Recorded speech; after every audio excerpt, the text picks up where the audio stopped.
Bonsoir à tous. C'est un scandale financier retentissant au sommet de l'État.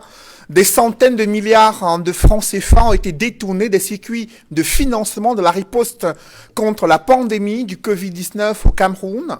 La publication du rapport d'étape de la Chambre des comptes lève un coin de voile sur des fautes de gestion et autres malversations financières non justifiées. Selon le journal Essingan, le taux de criminalité économique se précise au ministère de la Santé publique. Dans l'acquisition de certains équipements au profit du MinSanté, il y a, note ce journal, un grand écart entre l'allocation de 2 milliards de francs CFA et les 23 milliards effectivement dépensés, soit une marge de près de 21 milliards de francs CFA. Ce journal indique que la juridiction déplore l'application des prix supérieurs à ceux officiellement prévus pour l'achat des tests de dépistage, accusé d'avoir joué un rôle trouble dans cette affaire de surfacturation présumée. Le ministère du Commerce se justifie dans les journaux Émergence et Le Messager en rappelant le ministre qu'il a donné son accord pour l'achat de 25 kits de dépistage à 17 500 francs CFA, mais selon la presse, l'entreprise Mediline Medical SA a vendu plutôt un kit à 17 500 francs CFA. Au-delà des zones d'ombre décriées dans la gestion des fonds Covid alloués au ministère de la Santé publique, le ministère de la Recherche scientifique et ses différents laboratoires sont aussi épinglés dans la dissimulation des médicaments importés de l'Inde et reconditionnés au Cameroun. Au regard de ces faits saillants, Mutation pense que le rapport d'audit de la Chambre des comptes met à nu de graves fautes de gestion. Ce quotidien parle d'un scandale Covid à l'emporte-milliard. La nouvelle expression constate que certains membres du gouvernement, à l'instar de Paul Atangandi, ont refusé de se soumettre à l'exercice de transparence en cachant à la Chambre des comptes des éléments justificatifs des dépenses Covid. Alors que le rapport d'audit de la Chambre des comptes est rendu public, des premières auditions des membres du gouvernement se sont déroulées au tribunal criminel spécial à Yaoundé. Certes, les ministres de la Santé publique et la Recherche scientifique ont dénoncé le manque d'éléments contradictoires dans ce rapport d'étape et ont essayé de se disculper, mais les révélations de ce rapport d'audit suscitent des interrogations. Qu'est-ce qui peut justifier autant de malversations financières dans le cadre de la gestion de la riposte sanitaire au Cameroun ? Pourquoi les mécanismes de contrôle ont-ils échoué dans la prévention des détournements de deniers publics ? Comment expliquer le quasi-monopole de certaines entreprises prestataires ne disposant d'aucune expérience et expertise reconnue ? Éclaboussés dans ce scandale, quelles sont les conséquences pour des membres du gouvernement marqués par des scandales? La gouvernance actuelle du Cameroun est mise également à rude épreuve durant la fête de l'unité nationale. Sans avoir prononcé un discours officiel, le chef de l'État, Paul Biya, demande aux Camerounais sur son compte Facebook de rester focalisé sur le thème retenu pour cette année, à savoir armée et nation, ensemble pour relever les défis de la sécurité sanitaire et préserver la paix, la stabilité et la prospérité du Cameroun.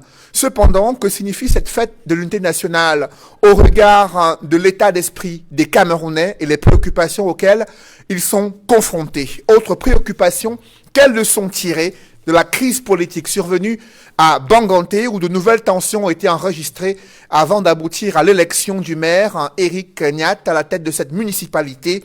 Ces questions brûlantes de l'actualité constituent l'ossature de droit de réponse. Mesdames, Messieurs, bienvenue dans cette émission où le choc des idées fait jaillir la lumière.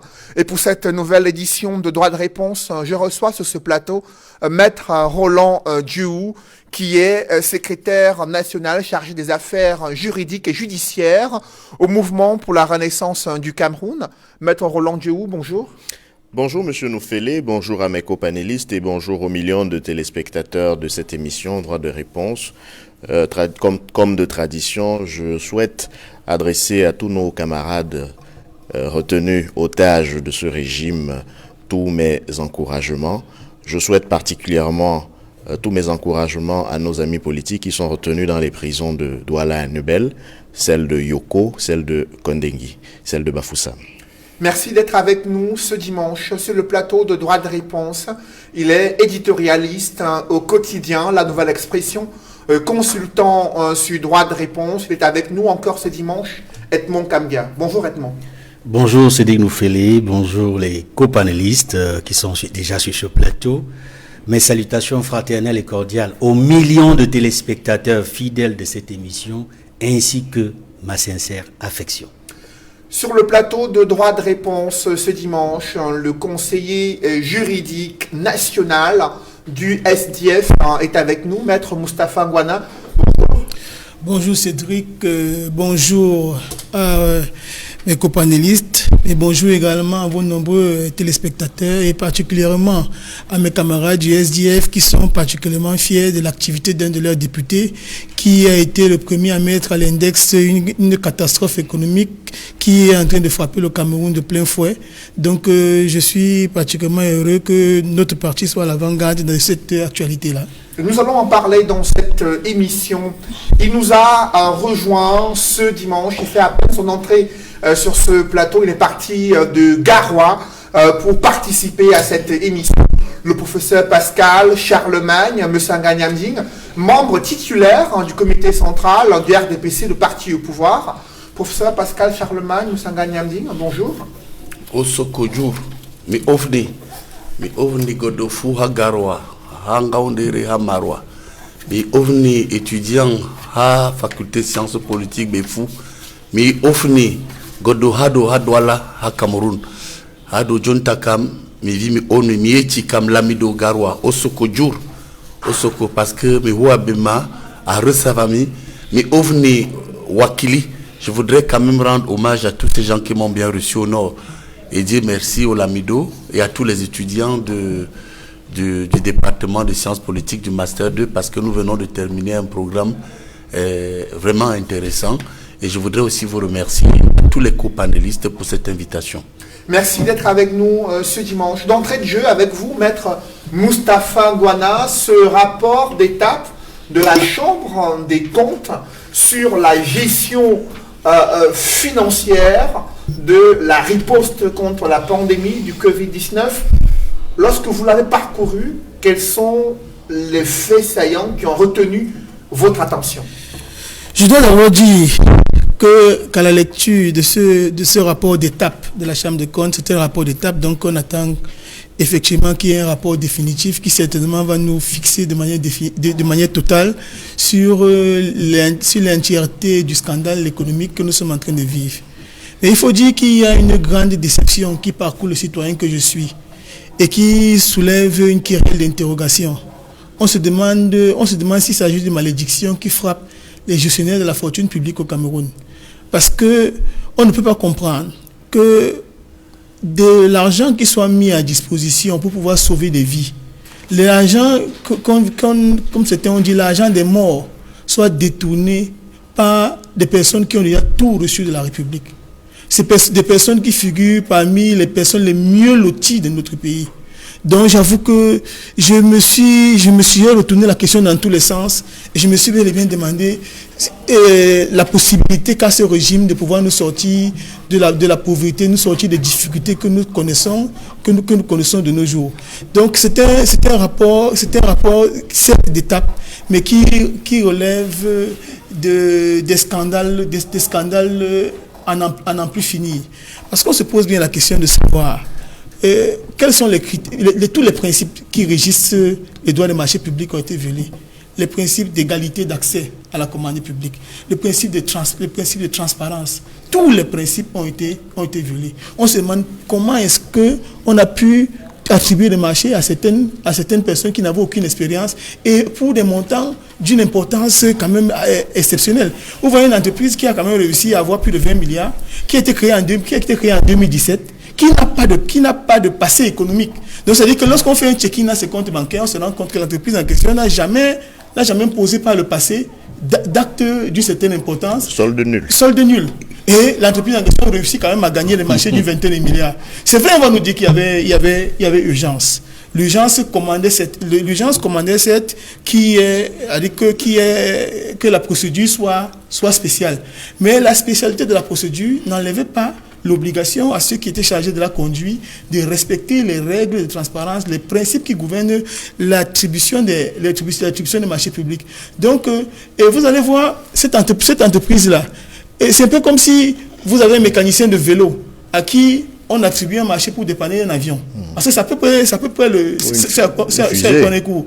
Donc, ça dit que lorsqu'on a un marché spécial, ou bien lorsqu'on veut faire du gré à gré, quand il y a urgence, on s'arrange à choisir ceux qui ont l'aptitude la plus avérée, ceux dont on est sûr de la capacité à pouvoir offrir la prestation sollicitée par l'État.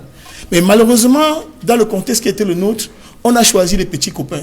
Peut-être vous vous appelez Onumbiono, on vous donne un marché. Vous vous appelez Diaby, on vous donne un marché. Et c'est ainsi de suite. Et curieusement, il y a également que les ayants droit économiques des entreprises en question ont parfois des liens avec les personnes qui étaient chargées de pouvoir attribuer les marchés. Donc il s'agit d'un scandale à n'en plus finir. Et on se pose également une question, parce qu'il faut le dire, c'est de la capacité du chef, c'est la capacité du président de la République à pouvoir choisir encore les hommes. Parce qu'on peut pas chaque fois renvoyer les responsabilités ou les torts sur les collaborateurs du chef de l'État. Parce que, voyez-vous, si vous choisissez une équipe, 2 équipes, 3 équipes, 10 équipes, 30 équipes, et que chaque fois on se retrouve avec les mêmes problèmes, il ne faut pas chercher le problème ailleurs. Le problème se retrouve effectivement entre les mains du chef de l'État, qui est celui qui est en réalité le responsable de tout cela. Parce qu'il est garant responsable des personnes qu'il a choisies et qui posent ces actes-là. Et on se demande également quelque chose dans notre pays. C'est quand même exceptionnel. Le président de la République, lorsqu'il veut déléguer même les pouvoirs, pourquoi est-ce qu'il délègue le pouvoir à son secrétaire? Parce que le secrétaire général de la présidence n'est pas un membre du gouvernement, c'est le secrétaire du président de la République. Et il ne peut pas donner le pouvoir à son secrétaire, alors que la Constitution dit clairement qu'en cas de délégation de pouvoir, on doit quand même respecter une hiérarchie. On commence d'abord par le Premier ministre. Mais on a le sentiment que le Premier ministre au Cameroun inaugure les chrysanthèmes, c'est le Premier des ministres. C'est une personnalité qui est là juste dans un but folklorique. Parce que c'est lui, si on veut créer une task force, qu'il y a des difficultés conjoncturelles comme celle de la Covid-19, la personne qui doit prendre le devant pour pouvoir suppléer, par exemple, l'absence du président de la République, ou bien pour pouvoir animer l'activité gouvernementale. C'est ça même dans la Constitution, c'est le Premier ministre. Mais pourquoi est-ce que c'est le secrétaire du président qui est en train de le faire à chaque fois? Et malheureusement, on ne le fait pas dans un sens qui sauvegarde les intérêts des populations camerounaises. Et nous allons de scandale en scandale. Et permettez-moi de faire cette digression. On n'a pas encore clos avec le scandale de la Cour d'Affaires des Nations, qui était également piloté par la même personne. Comment pourriez-vous expliquer que nous avons les stades les plus chers au monde? Nous avons dépassé plus de 1000 milliards, mais nous sommes incapables, si on devait organiser la CAN aujourd'hui, de pouvoir jouer la CAN, alors qu'on est censé l'organiser depuis 2019. C'est-à-dire que c'est un enchevêtrement de scandales financiers à n'en plus finir. Et il faut absolument donc que des véritables thérapeutiques soient trouvés. Et nous qui sommes de l'opposition, ou bien de l'opposition véritable, nous pensons que le chef doit rendre son tablier. Alors, il faut éplucher d'abord ce rapport d'étape sur l'audit des fonds Covid mis à la disposition de plusieurs départements ministériels.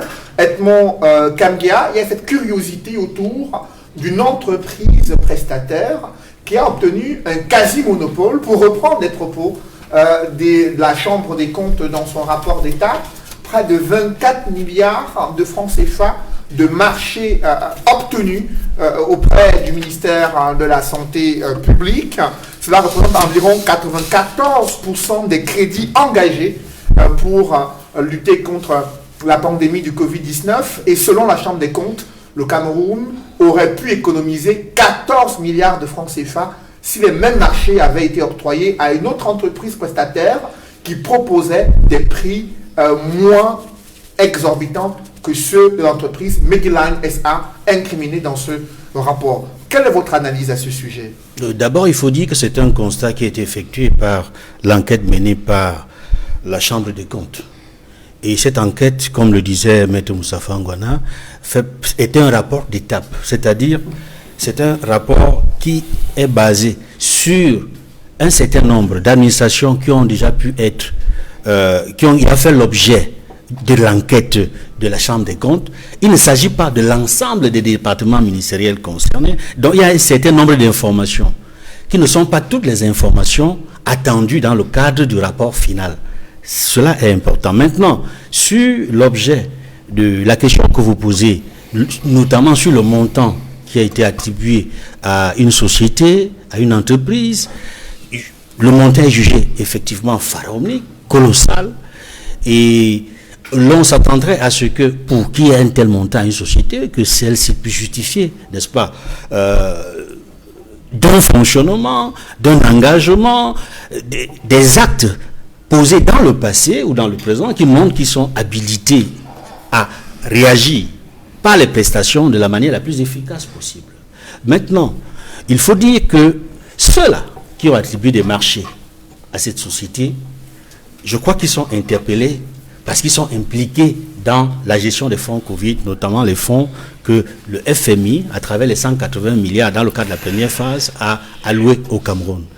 Il s'explique depuis quelques jours, la plupart des chefs des départements ministériels ou des institutions concernées sur les marchés, sur les montants qui leur ont été attribués dans le cadre, n'est-ce pas, de la gestion des fonds Covid.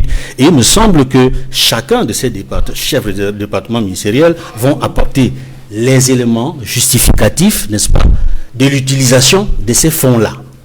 Et cela permettrait de mieux comprendre pourquoi est-ce qu'une telle entreprise a pu bénéficier d'un tel montant. Il reviendra, n'est-ce pas, à partir du contradictoire, parce qu'il faut le rappeler également, la plupart des chefs des institutions ou des responsables des institutions qui ont été interpellés jusqu'à présent, et même le Premier ministre qui a dû déposer des auditions, sont présumées innocentes en attendant que l'enquête même du TCS permette d'établir les responsabilités sur les auteurs, les co-auteurs et les complicités dans le cadre de la gestion des détournements des fonds publics pour lesquels la Chambre de comptes a produit ce rapport d'étape.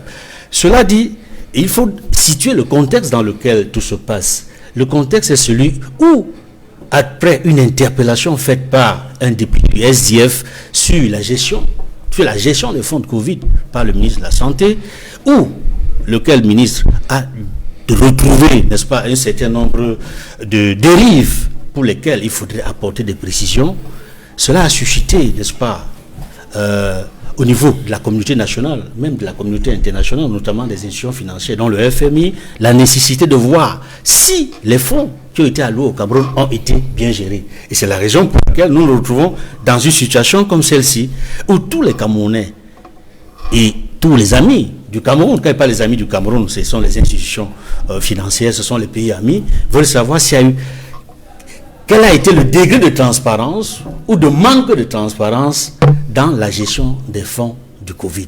C'est ce que je pourrais dire pour l'instant, en attendant de revenir plus en profondeur sur la question. Après vos vêtements, Maître Roland Djouvou, lorsque vous parcourez ce rapport d'étape et vous observez une conclusion partielle en la Chambre des comptes qui dit que le Cameroun pourrait économiser 14 milliards de francs CFA si un monopole n'avait pas été octroyé à une entreprise dont l'expérience et l'expertise ne sont pas avérées selon l'enquête menée par la Chambre des comptes. Comment vous réagissez ? Je préfère préciser que dans le rapport de la Chambre des comptes, ça c'est sur les marchés qui ont été passés dans le cadre du matériel de riposte à la Covid, à la société dont vous avez fait cas tout à l'heure. Parce que les 14 milliards, c'est ce qu'on aurait économisé si on n'avait pas attribué cette partie des marchés-là. Parce qu'il y a d'autres marchés. Oui, tout à fait. On n'a pas compté. Le 14 milliards ne tient pas compte, par exemple, de l'importation fictive des médicaments. Il y a un préjudice économique sur ce cas précis-là aussi.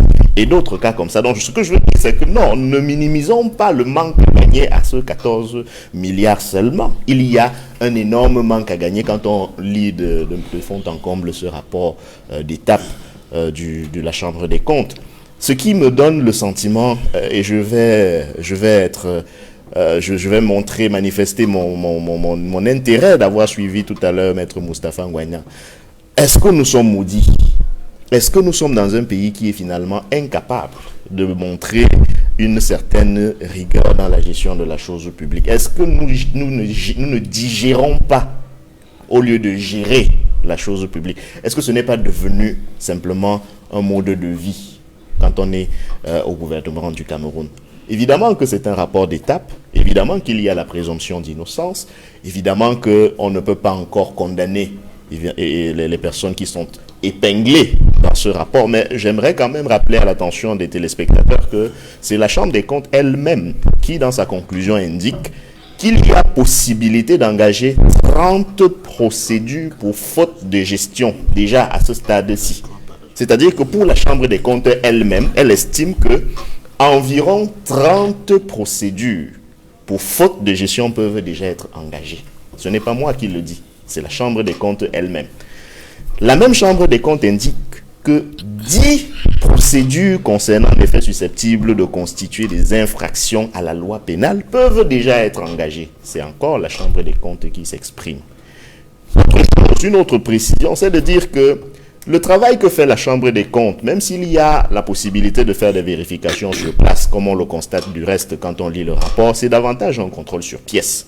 Donc, ceux qui ont évoqué le manque de contradictoire, ça m'a laissé quelque peu circonspect, dans la mesure où il s'agit d'éplucher des documents.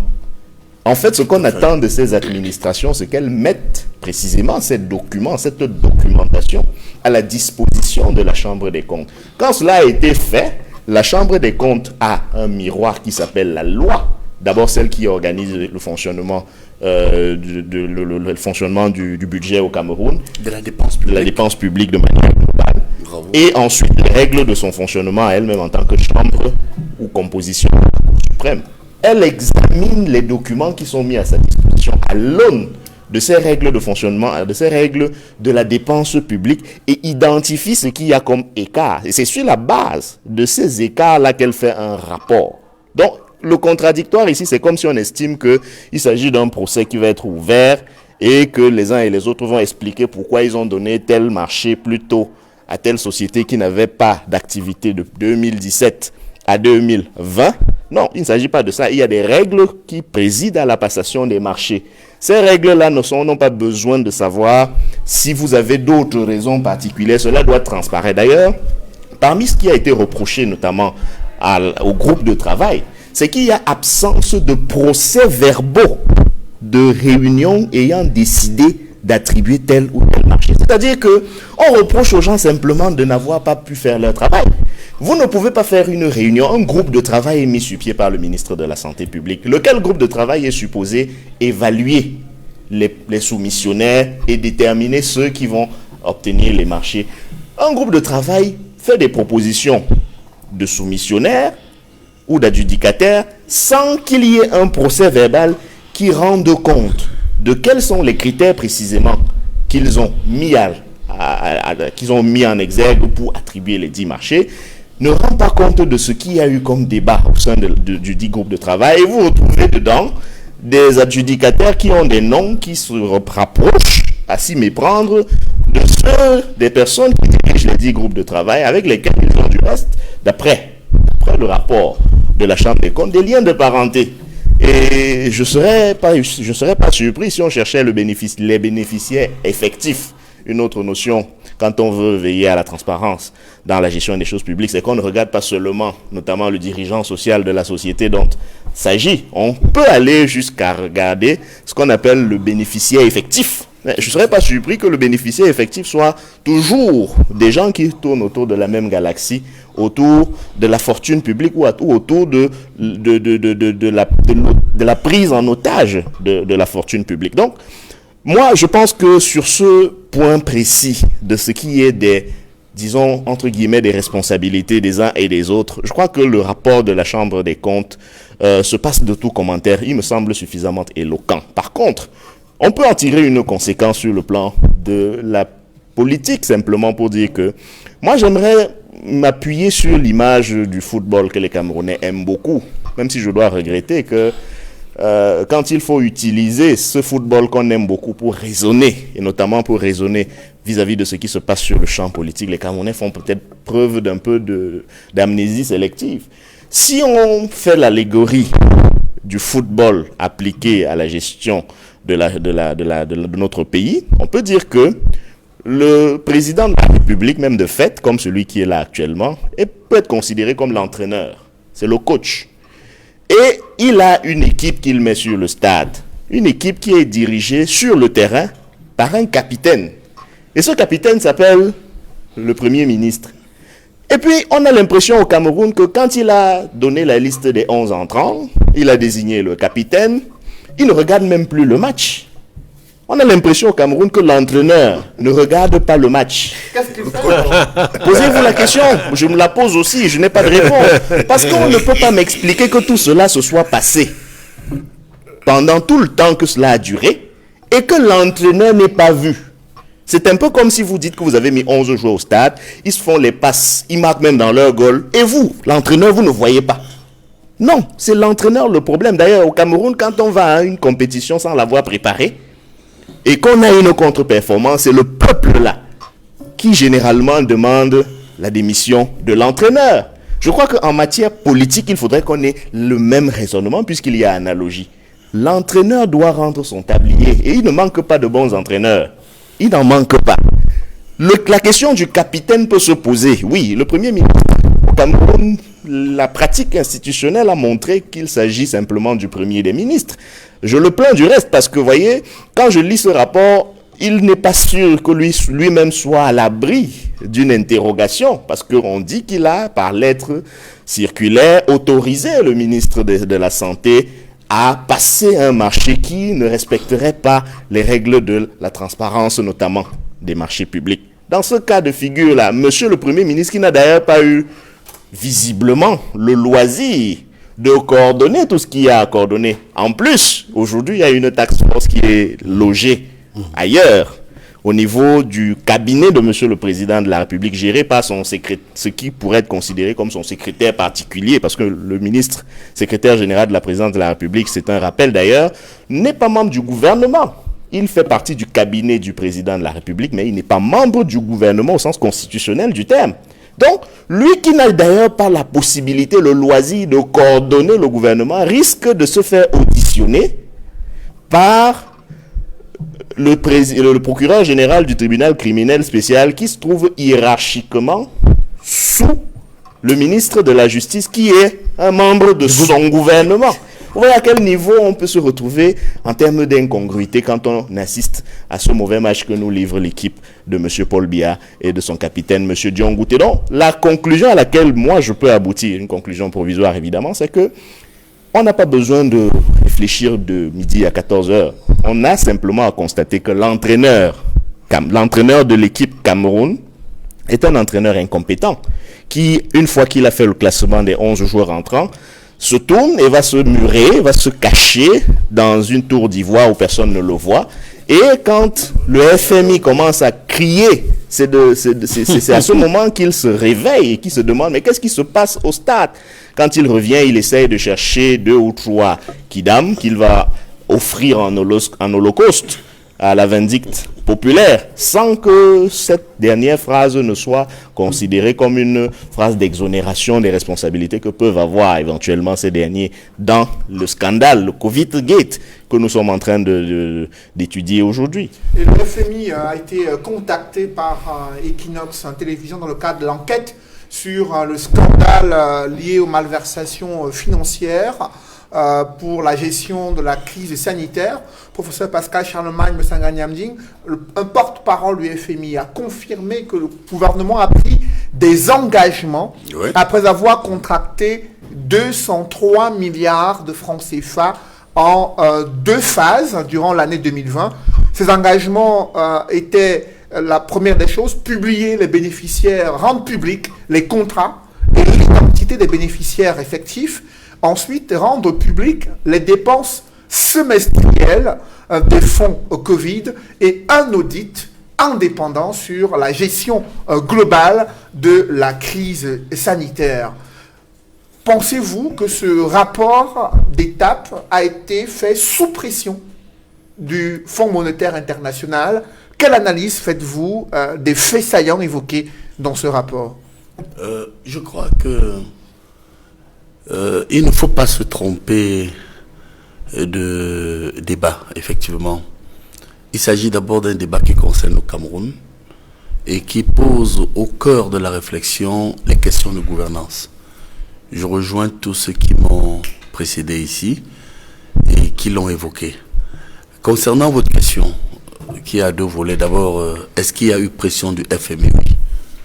Vous savez que les États entretiennent un type de relation et mènent certaines actions dans deux cadres.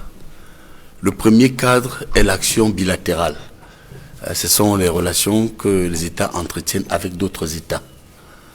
Et le deuxième cadre relève de l'action multilatérale. C'est-à-dire, c'est dans le cadre des organisations internationales. Et le FMI, qui est elle-même, ça il faut le reconnaître, c'est une institution financière, mais sa compétence est universelle et sa vocation est financière. Donc, issu des accords de Bretton Woods, personne ne peut nier que le FMI a porté, ça il faut le dire, pendant 20 ans, notre programme d'ajustement structurel. Le programme d'ajustement structurel, les PASS, entre 1986 et 2006, notre pays, le Cameroun, a longtemps entretenu de bonnes relations avec le FMI. Il est tout à fait normal que, en tant qu'institution multilatérale, le FMI opère des pressions parce que le FMI a mis de l'argent. Vous savez que dans sa vocation historique, peut-être il faut le rappeler techniquement à ceux qui nous écoutent, avant la Seconde Guerre mondiale, les États pouvaient emprunter partout. Et parfois, vous voyez un État qui prend une dette ici et ensuite hypothèque même une partie de son territoire. On l'a vu avec les États-Unis qui ont réacheté la dette du Mexique parce que le Mexique a vendu toute une partie de son territoire aux États-Unis. Et quand le FMI naît, ça il faut bien le préciser, c'est parce que il y a un contrôle à l'effet d'amener les États à contrôler leurs dettes. Donc le FMI réachète des dettes et ensuite maîtrise effectivement ce qu'on a appelé la régulation financière internationale. Mais dans ce cas, c'est 180 milliards, un fonds spécial destiné, effectivement, comme tout le monde le sait, à l'aménagement de la Covid-19. Mais malheureusement, il faut préciser quelque chose, monsieur Noufele. C'est une observation pertinente. Avant, nous avons eu le problème de la canne. C'était 1000 milliards.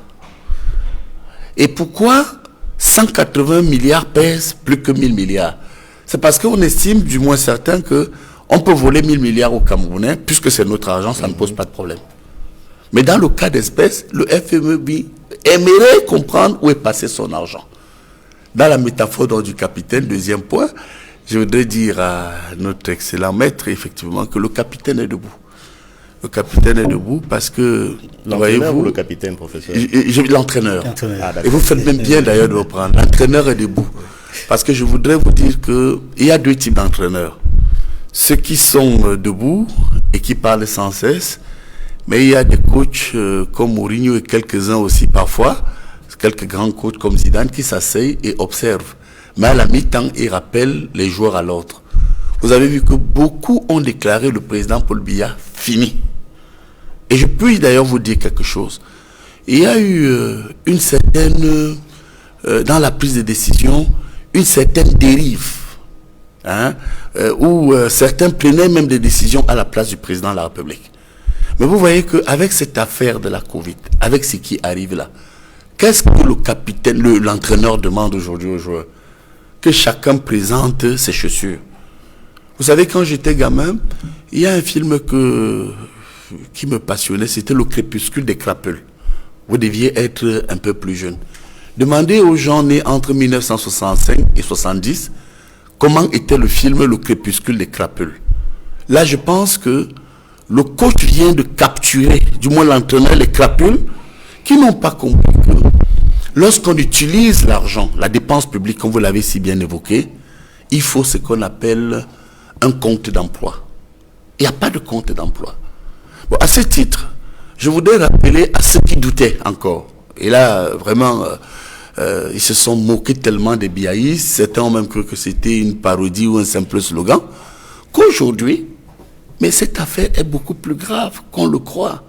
Je vous assure, en près de 60 ans, plus de 50 ans d'indépendance, le Cameroun n'a jamais connu une telle affaire où tous les membres du gouvernement, pratiquement tous, sont épinglés. Et vous savez maintenant, et je termine là, vous allez voir, monsieur Noufele, que c'est maintenant que nous devons convoquer, effectivement, l'encadrement constitutionnel des pouvoirs des uns et des autres, pour 3 raisons. 1. Lorsque vous lisez l'article 9 de la Constitution, vous savez, j'ai regardé ça avec beaucoup d'attention. N'oubliez pas que le président dispose, dans l'alinéa 1, il peut décider par décret de convoquer l'état d'urgence. On a l'impression que c'est ce qui arrive là. Et de 2, il peut décider de l'état d'exception. Parce que quand, vous voyez, le Premier ministre est engagé, le secrétaire général de la présidence est engagé et quelques membres du gouvernement, mais c'est l'état d'exception. Et la Constitution lui donne cette possibilité. On peut aller au deuxième point, l'article 10, où il nomme. Et c'est lui, le coach que vous avez évoqué, qui, conformément à l'article 11, fixe les missions des membres du gouvernement. Il se rend compte que ce n'est pas volé. Ce n'est pas détourné. Vous avez vu qu'à un moment donné, et quelqu'un l'a bien dit ici avant moi, qu'à un moment donné, conformément à cet article 10, où c'est lui qui fixe les attributions. Il fixe les attributions. C'est constitutionnel. C'est pourquoi j'ai parlé en offre à quelqu'un, quelque part à Garoua, qu'il s'agit de la part de l'acte posé par le président de la République, de la prise en main du pouvoir constituant originel. C'est-à-dire, les gens ont pensé qu'ils pouvaient remplacer le président Paul Biya. Lorsque vous voyez, par exemple, le secrétaire général de la présidence de la République, qui écrit à un ministre, qui instruit un ministre, c'est anticonstitutionnel. Je vous assure que, en y mettant un peu plus de rigueur, vous allez constater que même le président de la République, lorsqu'on regarde la dévolution du pouvoir constituant originel, du moins le pouvoir présidentiel, le président fixe les attributions. Article 10, article 11, c'est le président qui attribue au chef au gouvernement les missions qui lui sont dévolues. Mais lorsqu'il doit le rappeler, c'est le secrétaire général de la présidence passe, et je termine là, par le secrétariat général du Premier ministre, qui lui-même, le Premier ministre, se saisit de ça, et conformément à l'article 12 de la Constitution, il conduit ainsi l'action du gouvernement. Donc voilà donc une dérive, une vraie dérive qui fait que l'entraîneur est là.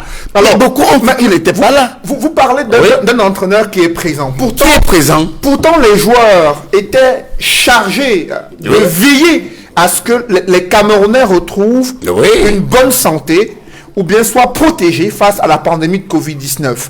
L'entraîneur a mobilisé des financements importants auprès de ses partenaires. Tout à fait. Mais la façon dont l'argent a été géré pose problème aujourd'hui. Alors comment comprendre qu'il existe pourtant des mécanismes de prévention et de contrôle qui ont été annoncés par le Premier ministre lorsque ces fonds ont été mis à disposition du Cameroun. Il y a même une ventilation des différents fonds Covid à une quinzaine de départements ministériels et des mécanismes de contrôle pour rassurer les Camerounais sur la transparence dans la gestion des fonds. Quand vous analysez le rapport d'étape avec les différentes irrégularités et incongruités décriées dans ce rapport, quelle est votre analyse? D'abord, je vous fais remarquer que certains ont voulu détourner l'entraîneur de ses objectifs. Souvenez-vous, une personnalité proche du chef de l'État a écrit au ministre de la Justice, alléguant qu'une enquête était ouverte sur haute instruction. Oui, voilà, une haute instruction encore. Et vous avez vu que le ministre d'État, Laurent Esso, homme d'expérience, homme politique de métier, a demandé qu'il voulait davantage de documents pour instruire.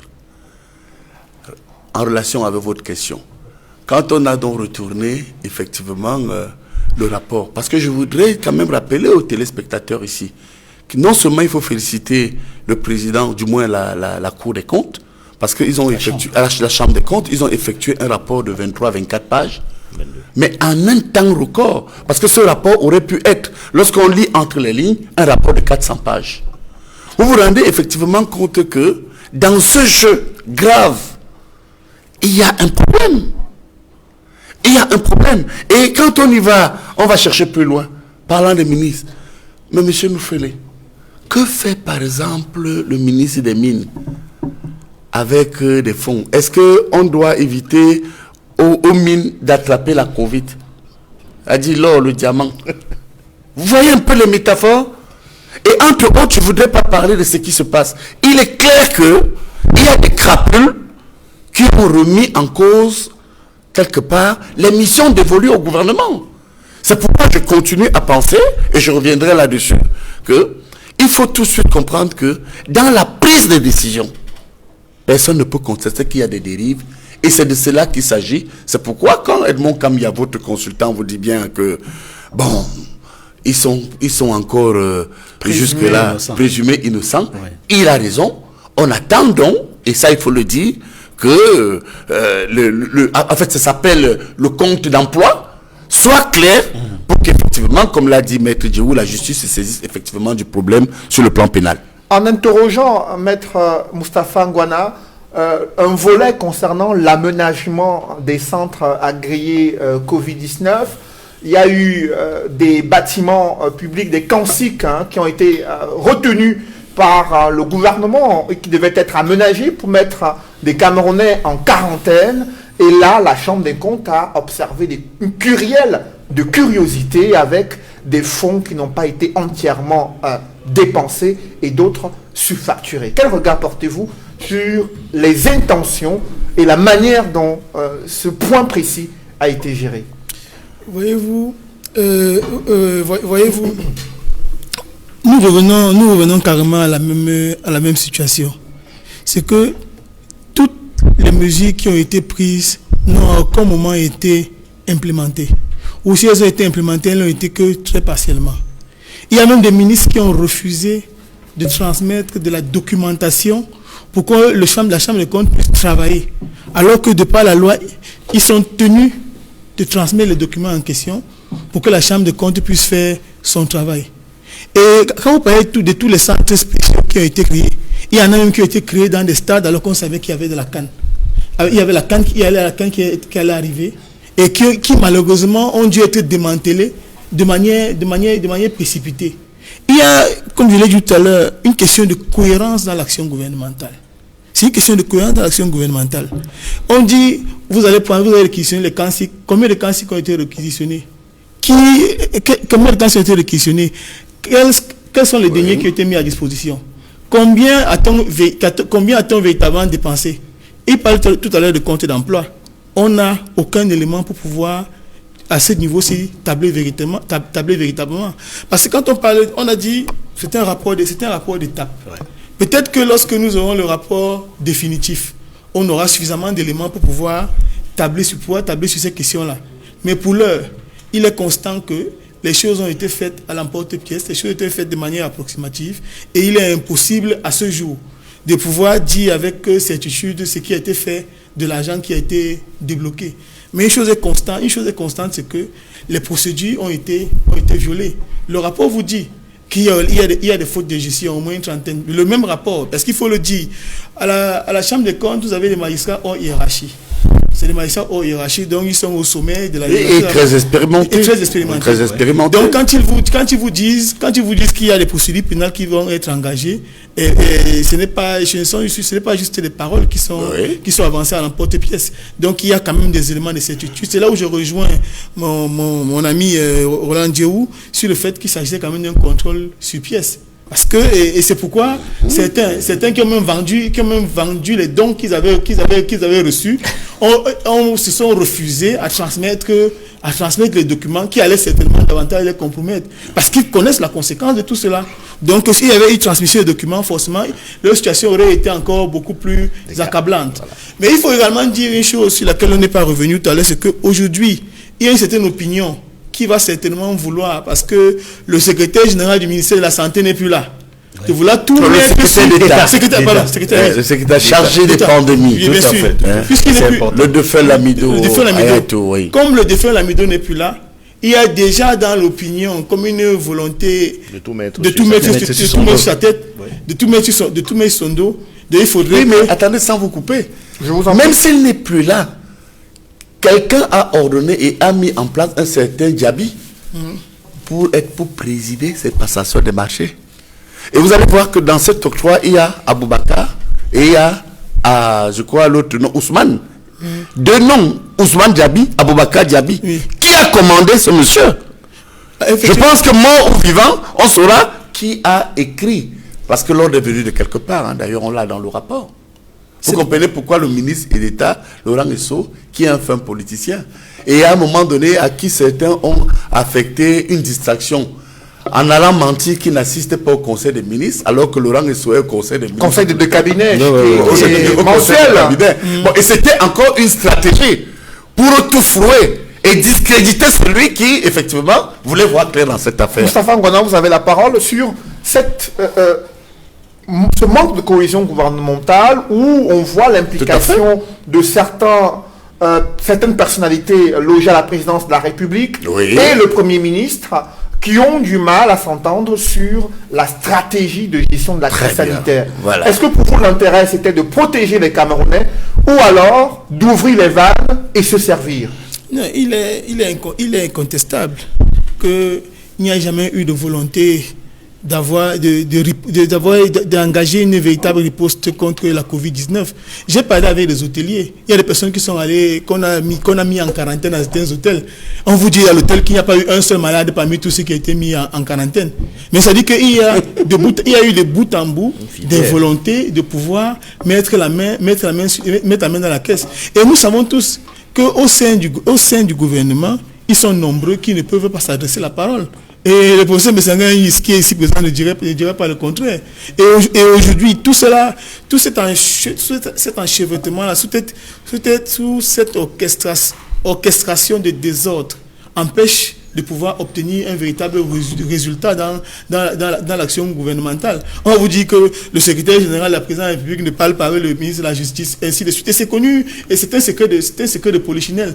Et vous avez vu que lorsqu'on a transmis la correspondance pour qu'une enquête soit ouverte, on a voulu nous dissimuler le rapport de la Chambre des comptes. C'est un rapport qui intéresse les Camerounais dans leur intégralité. Donc, on a voulu le dissimuler. Et même la correspondance qui est écrite par le ministre de la Justice, qui est mise sur les réseaux sociaux, est également la manifestation de la défiance que les uns ont pour les autres. Et il ne faut pas oublier que la défiance en question peut également s'expliquer par le fait qu'il y a un ministre de la République pour lequel on a signé une correspondance pour mettre fin à des poursuites dans ce pays. C'est la dernière en date. Mais le ministre de la Justice, semble-t-il, aurait encore écrit à la présidente pour se rassurer de l'effectivité du document en question. Ça prouve que et pour preuve, le ministre en question reste en prison à ce jour. Et les poursuites n'ont pas été arrêtées. Donc, il y a une chose qui est claire, c'est que l'incohérence est on ne peut plus grave et que les difficultés que les uns et les autres ont entre eux au sein du gouvernement, malheureusement, impactent sur son efficacité. Ce qui fait que ces gens, même comme ils ont l'habitude de mal travailler, travaillent encore un peu plus mal, puisqu'ils sont dans l'incapacité de pouvoir même s'adresser la parole pour pouvoir au moins résoudre les problèmes des Camerounais.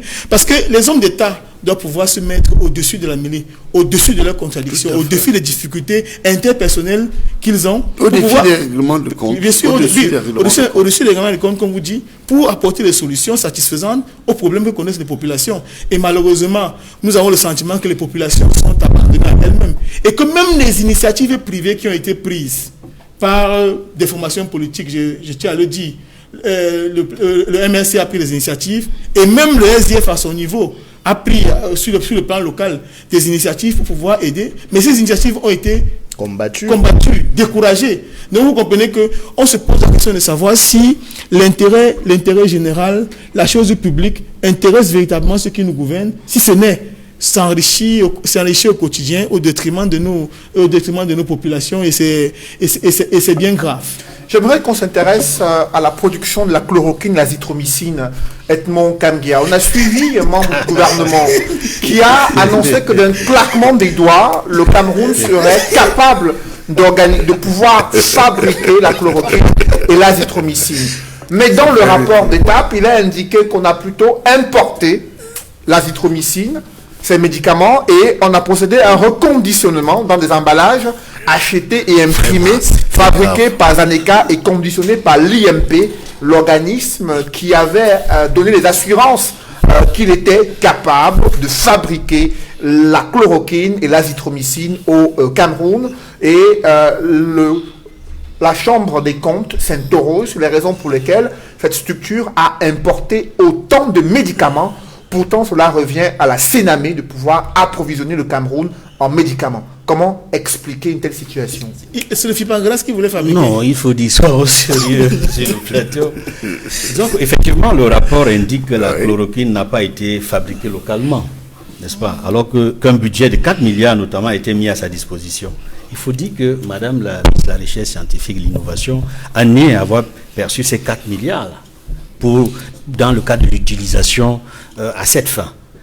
Ce qu'il ne faut pas oublier, c'est qu'elle a reçu une instruction qui serait arrivée plus tard, qui l'aurait empêché de faire ce qui était initialement prévu. Parce qu'il y a une lettre qui date du 17 novembre 2020 du ministre d'État, secrétaire général à la présidence de la République, qui instruit Madame Madeleine Tuente, Madame la Mindrezi, n'est-ce pas, de surseoir à la fabrication de l'hydroxychloroquine par l'IMPM. Voilà la raison principale pour laquelle la fabrication n'a pas pu se faire comme initialement prévu. Et elle a nié avoir obtenu... Toujours le SGPR. Tout à fait. C'est le SGPR. Encore lui. Sur une instruction du SGPR. Ah bon? Elle n'a pas Vous êtes sûr de ce que vous dites? Nous avons obtenu, selon certaines sources, que c'est le SGPR qui instruit, qui lui demande de surseoir à cela. Oui, nous avons obtenu des informations dans ce sens. Et vous savez, dans cette affaire, il y a un certain nombre de ministères qui ont fait l'objet du rapport d'étape. Des questionnements auraient pu être posés, alors qu'une vingtaine d'institutions ministérielles sont concernées, ont reçu, n'est-ce pas, une partie des fonds alloués par le FMI au Cameroun dans le cadre de la gestion des fonds. Et je rappelle que c'est le Premier ministre, chef du gouvernement, qui a établi la répartition des fonds. Mais il se trouve encore que le ministre d'État, secrétaire général à la présidence de la République, était intervenu en lieu et place du Premier ministre, chef du gouvernement, n'est-ce pas, qui est censé gérer, après avoir établi la répartition des fonds, s'assurer que tout se passe pour le mieux. Mais que fait donc le secrétaire général de la présidence de la République dans la gestion des fonds Covid, qui ont pourtant été répartis minutieusement par le Premier ministre, chef du gouvernement, qui est le président, le patron de la riposte, par ailleurs. Et rappelons, il y a autre chose qu'il faut rappeler. Les circonstances dans lesquelles les réseaux sociaux ont eu un certain nombre d'informations relatives à cette question. Tout est parti déjà à partir des correspondances qu'on a vues circuler entre, d'une part, le secrétaire général, le ministre d'État, secrétaire général président de la République, et d'autre part, le ministre d'État, ministre de la Justice, garde des Sceaux. On a vu des correspondances circuler. Et notamment la correspondance, n'est-ce pas, du ministre d'État, secrétaire général président de la République, qui demandait, qui informait, n'est-ce pas, le ministre d'État, ministre de la Justice, garde des Sceaux, de ce qu'il y aura de l'ouverture de l'enquête judiciaire concernant, n'est-ce pas, ceux qui pourraient être considérés comme les auteurs, co-auteurs et complices dans le cadre de la gestion de ce fonds, parce qu'il y a eu des détournements, d'après le rapport, n'est-ce pas, de la Chambre des comptes. On voit bien, rappelez-vous, que le ministre d'État, ministre de la Justice, garde des Sceaux, a pris la précaution de demander, n'est-ce pas, à celui qui lui a adressé cette missive que, mais je ne vois pas la pièce jointe. Je ne vois pas la pièce jointe. Sur quelle base vous me demandez de faire ce travail-là? On voulait biaiser. Parce qu'il y a eu des interrogations et il était important pour le ministre d'État, secrétaire général président de la République, de s'assurer que si je dois travailler, il faut que j'ai la documentation. Pourquoi est-ce qu'elle n'est pas jointe? Ministre d'État, ministre de la Justice. Ministre de la Justice. Oui, ministre d'État, ministre de la Justice. C'est ça. Il fallait qu'il ait la pièce jointe. Et par la suite, on se rend compte que il y a eu un déclenchement du processus au niveau du TCS. À ce moment-là, on a la quasi-certitude, sinon la certitude, que le ministre de la Justice a obtenu. On ne sait pas quelle voie finalement ces documents, soit par le secrétaire général des services de la présidence. C'est le coach a joué. Le coach, oui. Le coach, l'entraîneur là-dessus à mon tour. Oui, tout à fait. Mais je vous dis que si vous dites vous ne savez pas comment on a obtenu le papier, oui. Le coach joue sur plusieurs fronts. Quand un coach parle à un joueur, oui. Il peut parler au latéral, le capitaine ne sait pas, l'avanceur ne sait pas ce qu'il a dit au milieu de terrain. Oui. Donc le coach a joué. Oui. Vous avez la parole. Oui. Donc, je voudrais donc dire que lorsque les informations sont ainsi ventilées dans les réseaux sociaux, c'est dans quel intérêt? Et qui le fait? Et dans quel but? N'oubliez pas que très récemment, on a assisté à la naissance ou à la création d'une nouvelle task force. N'est-ce pas? Qui est coordonnée par qui? Qui est coordonnée par celui-là même qui a coordonné la précédente task force.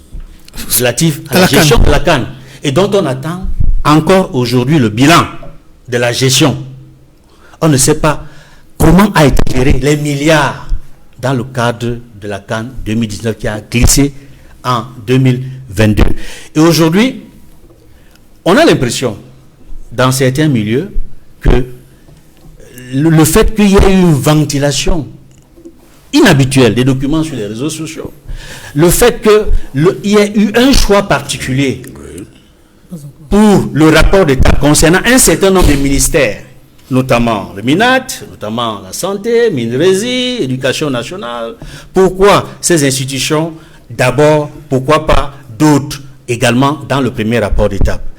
Parce que certains se demandent également qu'il eût été judicieux pour la Chambre des comptes de finir son travail, d'avoir un rapport final et à ce moment-là, de remettre à qui de droit le rapport final et le déclenchement des actions serait aller de manière moins suspecte, de manière moins controversée.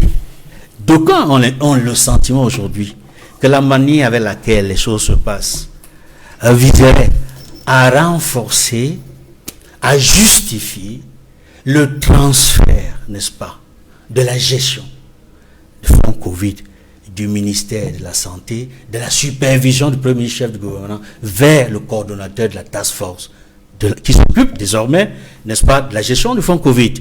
Beaucoup d'informations vont dans ce sens-là pour expliquer la présence du rapport d'étape et non pas la présence du rapport final qui aurait pu englober toutes ces informations et susciter moins de polémiques. Il faut également dire, et c'est très important, puisque vous m'avez posé la question de savoir pourquoi, au niveau du ministère des Recherches scientifiques et de l'innovation, on n'a pas pu obtenir ce qui était prévu. Parce qu'elle avait effectivement dit, il suffit d'un claquement de loi, si j'obtiens l'argent, je vais faire ce que je devais faire. Malheureusement, ça n'a pas été fait pour la raison que j'ai évoquée tantôt.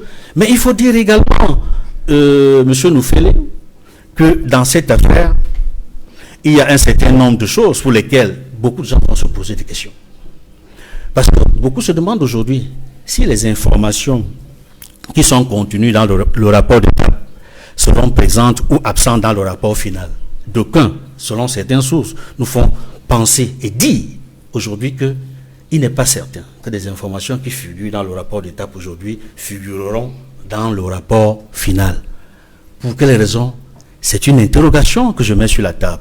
Mais pour détailler un peu, je voudrais vous dire, par exemple, en ce qui concerne les ambulances, n'est-ce pas, pour lesquelles il y a eu des marchés, ces ambulances n'ont jamais été réceptionnées pour n'avoir pas fait l'objet de paiement. Et selon certaines sources également, ça je le mets sur la table, parce que visiblement, le ministre de la Santé et le défunt secrétaire d'État à la Santé sont considérés comme étant le point focal de tout. Théoriquement, oui. Mais sur le fond, est-ce que c'est le cas? Certaines sources laissent penser que le ministre de la Santé n'a pas interféré dans le processus de passation des marchés publics. Ils disent bien certaines sources. Et certaines sources laissent également penser que le ministre de la Santé n'a pas signé de marché dans la gestion du fonds Covid. Et que pour l'essentiel, c'était le secrétaire d'État chargé de la pandémie. Et on a eu une information récente selon laquelle le ministre d'État, secrétaire général de la présidence de la République, demandait instamment au ministre de la Santé, n'est-ce pas, de signer de nouveaux marchés. De nouveaux marchés. Bien sûr. En quelle qualité? En tant que président de la task force, de la nouvelle task force, ou alors Et quel est le statut alors, juridique de votre instruction? Ou alors sur votre instruction. C'est pour vous dire que dans cette affaire, il y a beaucoup de choses qui n'ont pas encore été dites. Depuis le 20 avril. Tout à fait, depuis le 20 avril. Depuis le 20 avril. 2021. Depuis le 20 avril. Oui, oui. Et c'est là. Non, 2021. 2021. Depuis le 20 avril Pour 2021. les récents contrats Pour les récents concernant contrats, la taxe donc force.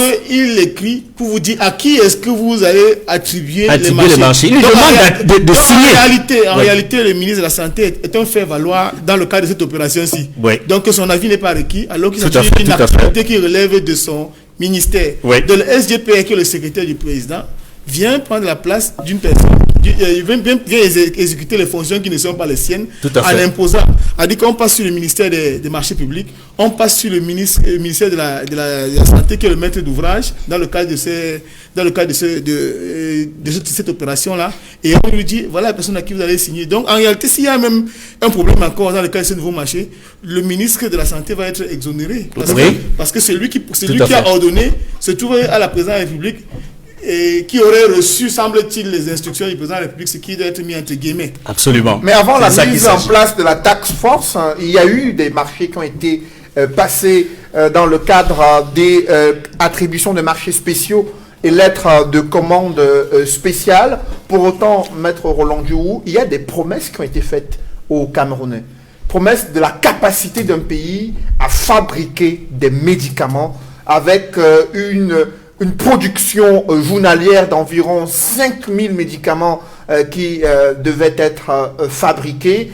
Et à la surprise, la Chambre des comptes fait savoir que l'Institut qui est en charge de cette fabrication des médicaments n'avait pas la capacité de pouvoir le faire et s'interroge sur les raisons pour lesquelles autant de comprimés se sont retrouvés dans un processus d'importation depuis l'Inde et reconditionnés pour montrer qu'il y a eu quand même une touche camerounaise. Comment appréciez-vous cette attitude, cette manœuvre-là? Qu'est-ce qui peut expliquer une telle manœuvre selon vous? Vous parlez d'importation de médicaments d'Inde, mais moi j'ai plutôt le sentiment qu'il s'agit de contrebande de médicaments. Oui. Je m'appuie encore une fois sur les propos des hauts magistrats de la Chambre des comptes qui disent que d'abord, le Minerési n'a pas vocation à importer du médicament, c'est la Sénamé qui s'en occupe. Oui. Donc, le Minerési s'est comporté ici comme n'importe quel vendeur de médicaments au gazon, en prenant sur lui d'importer hors le circuit normal la quantité qui a été indiquée. Mais pour revenir plus précisément à votre question, imaginez les chercheurs camerounais qui, à l'annonce de la possibilité de fabriquer l'azithromycine au Cameroun, se sont dit « Ouf, enfin peut-être nous allons faire savoir ce dont nous sommes capables », qui finalement se retrouvent comme nous en train de découvrir qu'à la place d'une petite industrie pharmaceutique qui aurait pu ne serait-ce que prendre naissance à travers le Covid, ou la Covid qui, de ce point de vue-là, serait une opportunité, constate que des gens se sont plutôt amusés à aller importer des médicaments en Inde et les reconditionner. C'est-à-dire qu'on assume le vice jusqu'au bout.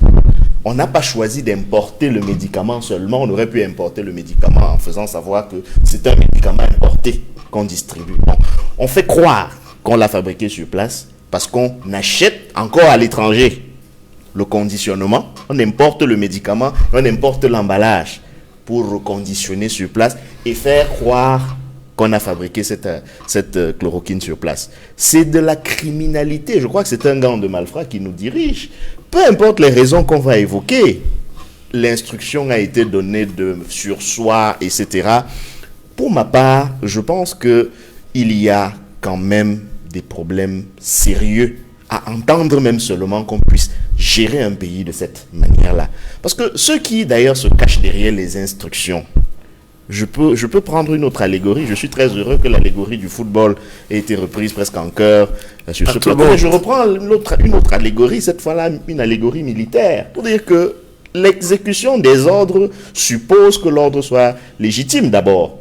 Si le ministre de la Santé reçoit une instruction du SGPR qui se trouve ne pas être son supérieur hiérarchique et l'exécute, le moment venu, je crois qu'il y aura à répondre devant les juridictions de si oui ou non il avait le droit de se prévaloir de cette instruction-là. Parce que comme je le rappelle encore une fois, le secrétaire général de la présidence de la République, même bardé du titre de ministre d'État, comme c'est le cas au Cameroun actuellement, n'est pas membre du gouvernement. Je ne vois donc pas en quelle qualité il peut donner des instructions au gouvernement. Il est chargé d'assurer le secrétariat du président de la République. Mais il dit dans une correspondance que ce même président l'a fait ordonnateur des fonds Covid et à ce titre, j'adore votre expression. J'adore votre expression, monsieur. Ventiler ou bien vérifier les ventilations j'adore votre expression. Des fonds Covid. J'adore votre expression, monsieur Noufele, parce que vous dites qu'il dit lui-même. C'est lui qui dit. C'est lui, le SGPR, qui nous informe, nous tous ici, que quelqu'un lui aurait donné l'ordre de faire ce qu'il dit qu'il a reçu l'ordre de faire. Ce monsieur qui lui donne l'ordre aurait pu prendre un décret. Un décret. Ouais. Bien sûr. L'administration est écrite. Bien sûr. C'est souvent Bien qu'on nous le rappelle, Bien sûr. parfois pour nous narguer. L'administration est écrite. Mais un Tout à secrétaire général de la présidence de la République vous dit qu'il a reçu des instructions pour mettre sur pied une task force qui le désigne lui, coordonnateur de la dite task force.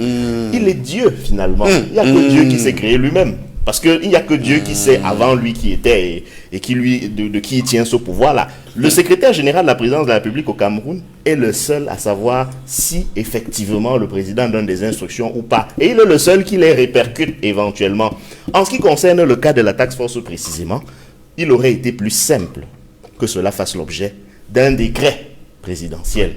On aurait vu un décret dans lequel le président de la République est qualité, même s'il est de fait, comme nous n'avons de cesse à le rappeler, prend sur lui de confier une mission précise à un responsable de l'État, comme cela est d'ailleurs prévu par l'article 10 de la Constitution. Cela est tout à fait possible. L'article 10, encore oui. que même jusque-là, on peut, heureusement que ce décret échappera au contrôle, au principe de juridicité, parce que ce serait un acte de gouvernement, mais au minimum, par respect de la Constitution, on pourrait le questionner, parce que l'article 10 de la Constitution précise quand même une certaine hiérarchie. Tout à fait. Dans la typologie des personnalités à qui on peut confier des missions. Donc, dans la délégation de pouvoir. La délégation de pouvoir, voilà. Oui. Je vous C'est remercie. notre Constitution. Je vous remercie, monsieur le professeur. Bravo, bravo. Au départ, il y a le Premier ministre. Oui. On a envie de se dire, c'est à défaut de Premier ministre qu'on peut déléguer au ministre avant les autres hauts fonctionnaires. Tout Et à monsieur fait. le secrétaire général de la présidence de la République rentre dans la catégorie des hauts fonctionnaires, pas dans la catégorie des ministres. Parce que quand on vise les ministres de l'article 10 de la Constitution, ce sont les membres du gouvernement. Tout à fait. Rappelez-vous que nous sommes dans un système juridique, même s'il est présidentialiste, il a emprunté du semi-présidentiel. Tout à fait. C'est-à-dire que le gouvernement est d'abord une instance collégiale, collective, qui est responsable devant le Parlement, non pas en tant que somme d'individus, mais en tant que groupement. Donc, si monsieur le Premier ministre, en respect des dispositions de la Constitution, a éventuellement donné sa démission, ce serait la démission du gouvernement. Et logiquement, cette démission du gouvernement n'implique pas démission du directeur du cabinet civil, qui est lui aussi ministre, Tout à fait. du point de vue du titre, Bien ni sûr. celle du ministre secrétaire général de la présidence de la République, parce qu'ils ne font pas partie du gouvernement. Tout à fait. Donc nous sommes à en fait. marge de la Constitution. Tout ce que nous observons là, c'est marcher complètement en marge Tout à fait. de notre Constitution. Et nous Ce avons sont des normalisé ça. dérives Nous anticonstitutionnelles. avons normalisé ça dans notre pays. Nous avons même réussi à ériger le rapport de la Chambre des comptes en une œuvre de l'entraîneur dormeur. Non, cher professeur. Non, la l'entraîneur Chambre... ne dort pas. Oui, je vais Sinon, on revenir- ne serait pas en train je de vais débattre de revenir cela. sur- Parce que l'entraîneur est réveillé. Je vais revenir sur votre justement allusion au coach comme Zidane ou Mourinho. Oui. Là, je parle de l'entraîneur dormeur. Pourquoi? Parce que dans le cas d'espèce, c'est quand même la Chambre des comptes de la Cour suprême. Tout à fait. Ce n'est donc pas une direction de la présidence de la République qui a commis ce rapport. Non, c'est une décomposition de la Cour suprême du Cameroun sommes qui se d'accord. trouve être Tout à fait. l'incarnation, entre guillemets, du pouvoir. d'un des trois pouvoirs dans l'État, l'un des trois pouvoirs constitutionnels de l'État du Cameroun. Tout à fait. On parle là du pouvoir judiciaire. Donc, le rapport de la Chambre des comptes devrait normalement être considéré comme une affirmation du pouvoir judiciaire en matière au minimum de contrôle de la dépense publique. Mais j'aurais aimé, je n'ai pas souvenance de ce que cette même Chambre des comptes se soit penchée sur le Cangate, mais j'aurais aimé que au moins il y ait un rapport identique, en tout cas un rapport sur la dépense publique en lien avec la canne pour laquelle nos camarades ont passé des années, des mois en prison. Il faut que les pouvoirs au Cameroun prennent conscience de ce qu'ils ont à jouer comme rôle. Et ce n'est pas une magnanimité, ce n'est pas une faveur du président de la République que la Chambre des comptes fasse ce travail-là. Et donc, pour revenir à l'allégorie du coach dormeur, et je crois que je sortirai par là, nous sommes en situation de crise, cher professeur. Oui, je suis d'accord. Vous ne parlez pas d'un match de gala. Vous ne parlez pas d'un match pour donner de l'argent aux associations de bienfaisance. Vous ne parlez pas d'un match de jubilé. Vous parlez d'un match critique. Parce que nous sommes dans un pays qui fait face de plein fouet à une crise qui est d'ailleurs mondiale. Et vous dites qu'on peut considérer l'entraîneur de notre équipe comme Zidane. Alors si c'est le cas, je vous demande quelle était alors la mi-temps. Parce qu'il n'y a jamais de mi-temps. Ça fait 40 ans qu'il n'y a pas de mi-temps. Ça fait 40 ans qu'on attend de voir des réajustements tactiques. Parce que justement, à la différence de Mourinho et de Zidane, qui font des réajustements tactiques qui se voient sur le terrain. Parce que quand vous voyez un coach sérieux, tacticien, quand il se rend compte après une mi-temps que son dispositif n'a pas marché, il fait des réajustements et à la fin du match, nous tous, nous sommes en mesure de dire oui, ça c'est du coach. Mais dans le cas d'espèce du Cameroun, vous nous dites que oui, il observe et il prend des mesures. Quelles mesures? Ça fait 40 ans que la rigueur et la moralisation sont passées aux oubliettes. Ça fait 40 ans qu'on demande aux Camerounais, que le coach a demandé aux Camerounais où sont les preuves. Ça fait 40 ans que quand, bien même, il y a parfois des preuves, on se rend compte que certains peuvent être couverts, comme pour le Cangate. Pour le Cangate, la principale preuve qui est dans l'opinion publique, c'est qu'on avait dit qu'on serait prêt le jour dit, et que le jour dit, on n'était pas prêt. On n'est d'ailleurs toujours pas prêt. Ouais. À ce jour, à date. Pour ça, il y a des gens qui sont devenus ministres d'État. Ouais. C'est un réajustement tactique du coach, ministre d'État, alors qu'on a été incapable de conduire un projet comme celui-là à bon port. Je n'en suis pas certain. Alors justement, je vous prie de me donner 5 secondes. Oui, Roland, je vous prie de me donner 5 secondes. Autre chose, c'est que je ne pourrais pas me permettre de ne pas indexer l'attitude de garçons manqués, de garçons, de délinquants, de certains membres du gouvernement qui, interpellés par la Chambre des comptes relevant du pouvoir judiciaire, répondent laconiquement que en ce qui nous concerne, en ce qui concerne notre département ministériel, nous avons fait tout ce qui était à faire et il n'y a rien à regarder circuler. Dans un pays sérieux, une attitude de cette nature-là, et je suis très amusé que ce soit l'attitude d'un ministère qui aime souvent rappeler à l'attention, notamment de ceux qui exercent les libertés publiques et politiques, qu'il faut respecter la loi. Je suis très amusé que cela vienne de ce ministère-là. Alors justement, il y a la question de la preuve qui a été plusieurs fois posée par le chef de l'État demandant où sont les preuves. Mais aujourd'hui, professeur Messanga Nyamzing, les Camerounais se demandent où sont passés ces 180 milliards de francs CFA destinés initialement à financer la stratégie de lutte contre la pandémie de Covid-19. Lorsque vous observez la stratégie de riposte mise en œuvre par le gouvernement, avez-vous le sentiment que 180 milliards de francs CFA ont été effectivement mobilisés pour protéger les Camerounais, pour renforcer le système de santé et pour sensibiliser les Camerounais sur les dangers auxquels ils sont exposés? Oui, d'abord, je vais être clair. Si le problème est posé aujourd'hui, c'est parce que le coach, mon maître politique Paul Biya, a joué sur plusieurs fronts. D'abord, restons dans la métaphore footballistique qui est très belle. Je vous remercie d'ailleurs, maître. Le coach Paul Biya fait plusieurs compétitions. Vous savez, lorsque vous observez des équipes, il y a la Champions League, il y a le championnat national, il y a les coupes de la Gambardella. Et vous allez voir que le coach a ramené des trophées dans la réalité même du football. On a été à la finale de la Coupe intercontinentale. C'est sur ce coach que nous avons connu toutes nos Coupes du monde. C'est sur ce coach que le Cameroun a même gagné pour la première fois ces 6 ou 7 trophées. Pour parler réellement des Lions. Mais dans la métaphore, le coach est dans un autre front. Le front de la Covid. C'est une autre compétition. Parce que le coach Paul Biya a quand même gagné des victoires. Il a ramené le trophée de la démocratie pluraliste. On a le Parlement, on a les régionales, on a les municipales, etc. Mais ramenez donc à ce qui nous préoccupe une autre compétition du coach, où il voit que ça dandine. Mais écoutez, qu'est-ce qu'il a fait? Il a dit qu'il veut voir clair pour continuer à gagner. C'est lui qui répond de tout. D'ailleurs, quand on dit l'article 11, d'ailleurs, vous avez bien fait d'évoquer une fois de plus la Constitution, c'est lui qui fixe le cap. Le programme, l'action du gouvernement est fixée par le président de la République. Ça veut dire que le coach vous dit, jouez à une touche de balle. Mais les gars sont en train de faire n'importe quoi. Ils portent le ballon individuellement, chacun va à gauche, chacun va à droite. Il dit non, c'est pas ça. Et il réalise donc que la consigne donnée, qui n'est pas le vol, qui n'est pas le détournement de deniers publics. Mais revenons-en.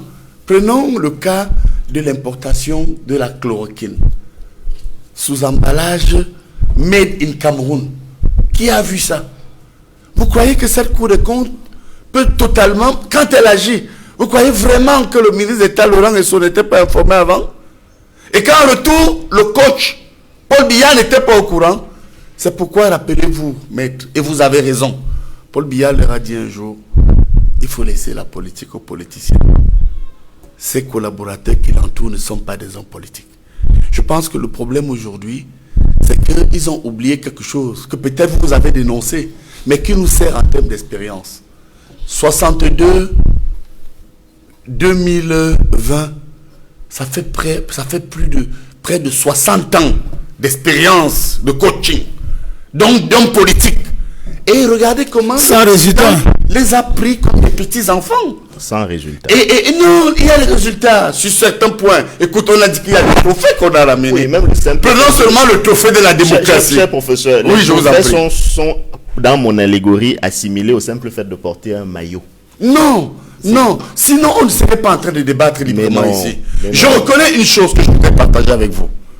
Il y a eu dans la prise de décision, ça, il faut le reconnaître dans la prise de décision, une certaine dérive inacceptable, menée par certains membres, du moins certains collaborateurs du président. Et qu'est-ce que nous sommes en train de dire? Et de faire un travail d'homme politique formidable cet après-midi sur ce plateau. Nous sommes en train de dire que parce que Paul Biya est là, parce qu'il est toujours là, les gens apprendront à rendre compte. Est-ce qu'on peut le lui reprocher? Et l'an passé, il ressent. Mais il a mis hors du terrain certains joueurs. Vous savez le nombre de ministres qui est en prison? Vous étiez avec quelques-uns en train de dire que c'était pour des raisons politiques. Regardez les anciens premiers ministres, les anciens secrétaires généraux. D'ailleurs, dans ce que j'ai appelé une dérive dans la prise de décision. Je vous assure, je termine là. J'étais un jour suivre le procès de M. Marafa, le ministre d'État, ancien secrétaire général à la présidence de la République, face au juge Chilik, qui lui dit, écoutez, monsieur le ministre d'État, on va cesser de trop bavarder. Je vais vous poser 3 questions. Est-ce que vous avez reçu l'argent concernant Alabartos? Le ministre d'État dit oui. Il lui dit, est-ce qu'il y a l'avion? Le ministre d'État dit non. Il lui dit, mais où est passé l'argent? Et le ministre lui dit que j'ai eu des ordres. Et vous savez ce que lui a dit le juge Chilik? Chilik lui a dit, où sont les preuves? Donc vous savez qu'on a l'impression que certains postes rendent des gens fous dans ce pays. Et vous allez voir qu'il y a une dérive qui pose même un problème de droits de l'homme. L'argent des morts. Et vous avez bien fait de l'évoquer, maître.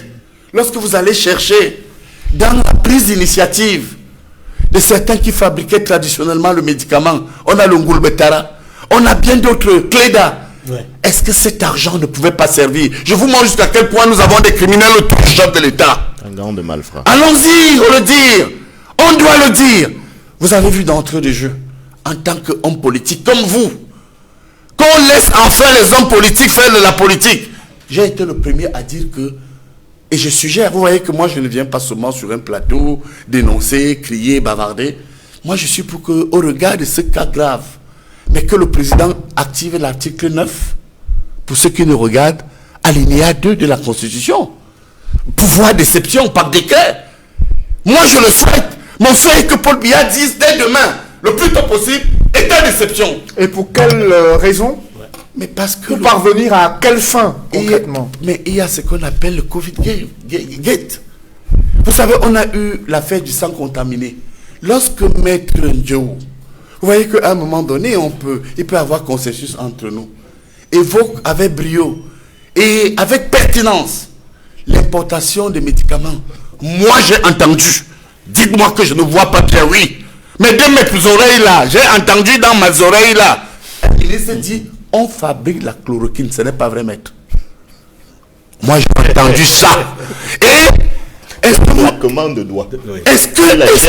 est-ce que vous réalisez ça, hein? Et puis, vous avez des gens qui se comportent comme si les gens qui veulent enfin travailler dans ce pays, ceux qui se battent pour l'état de droit, ceux qui se battent pour mettre fin au pouvoir autoritaire de certains fonctionnaires qui ne sont pas des politiques. Mais regardez mon cas aujourd'hui. Je traîne à Garoua du fait de la dérive décisionnelle, illégale de certains hauts fonctionnaires proches du chef de l'État. Ils disent mise à disposition avec transfert de dossier. Dieu merci que les étudiants de Garoua, mais pardon, je suis heureux avec vous. Mais il faut dire que le zèle des uns et des autres devait nous amener sur des tables et des plateaux comme si c'est à dire oui, merci monsieur Bia. Parce qu'enfin, une fois de plus, beaucoup ont dit qu'il était vieux, qu'il était gaga, il ne pouvait plus rien faire. Il y a un défi aujourd'hui, c'est lui qui répond. Et vous avez raison, maître. C'est lui qui doit répondre de ses actes. Parce qu'il répond de ses actes. C'est lui qui a été élu.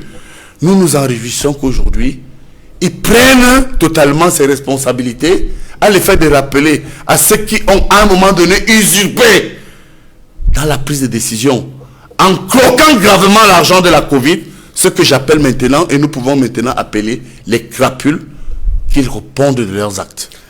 Il faut préciser qu'il bénéficie encore de la présomption d'innocence, puisque le TCS est en train de mener des enquêtes. Non, attendez, je ne vous coupe pas, pardonnez-moi, je n'ai pas l'habitude de le faire. Un dernier mot. Vous savez, lorsque vous parlez de la présomption d'innocence, nous sommes ici face à un excellent jeune avocat. Nous sommes deux avocats. Il y a deux avocats. Et voilà. Et moi-même, je les accompagne dans ce champ.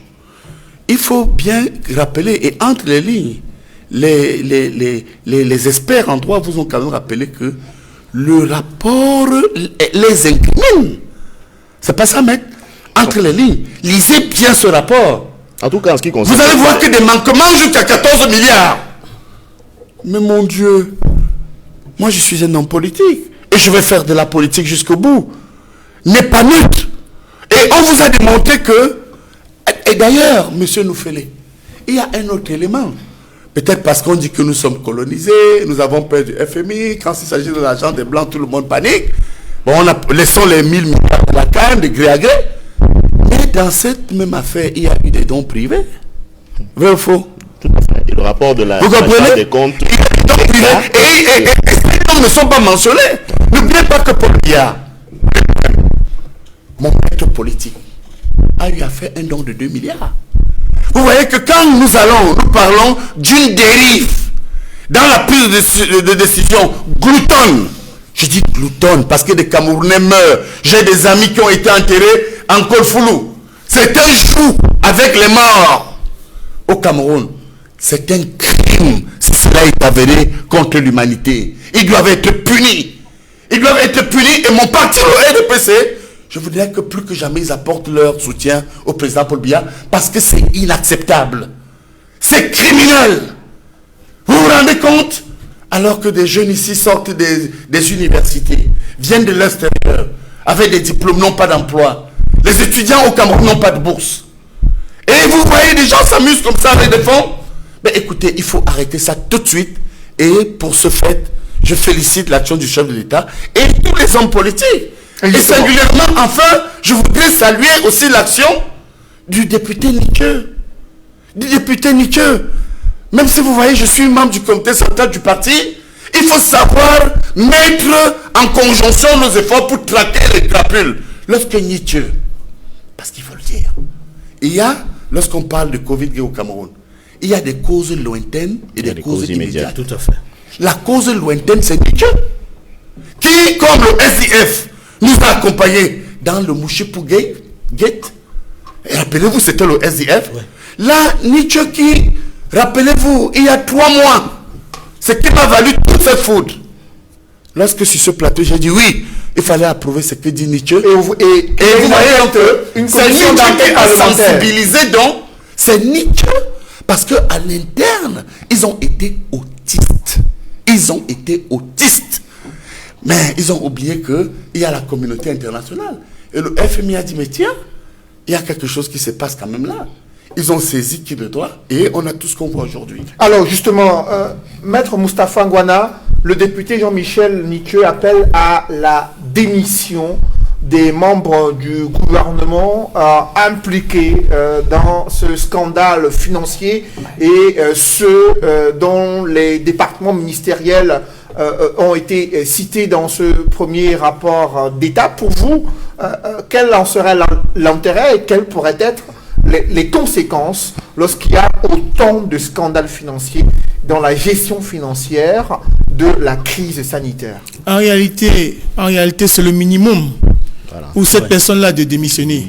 C'est le minimum pour elle de démissionner, parce qu'en réalité, elle doit démissionner pour permettre aux enquêtes de se dérouler sans heurts, pour que les enquêtes se déroulent de manière sereine. Vous avez vu avec le cas de Bapes, le cas de Bapes, quand vous êtes membre du gouvernement et qu'il y a une enquête qui est ouverte contre vous, celles-ci peuvent facilement être biaisées. Donc il faut absolument qu'elle puisse démissionner, qu'elle fasse patte blanche. Et si par l'extraordinaire, elles n'ont rien à se reprocher, elles pourront revenir éventuellement au gouvernement si ces personnes-là ont plus tard la confiance du chef. Mais le minimum aujourd'hui, il ne faut pas qu'on se dise le contraire. C'est que ces personnes-là puissent rendre leur tablier. Les faits sont d'une gravité... Leur tablier et leur gant. Et tout à la fois. Leur tablier et leur gant, j'emprunte l'expression du professeur, on doit absolument ils doivent être mis sous les éteignoirs.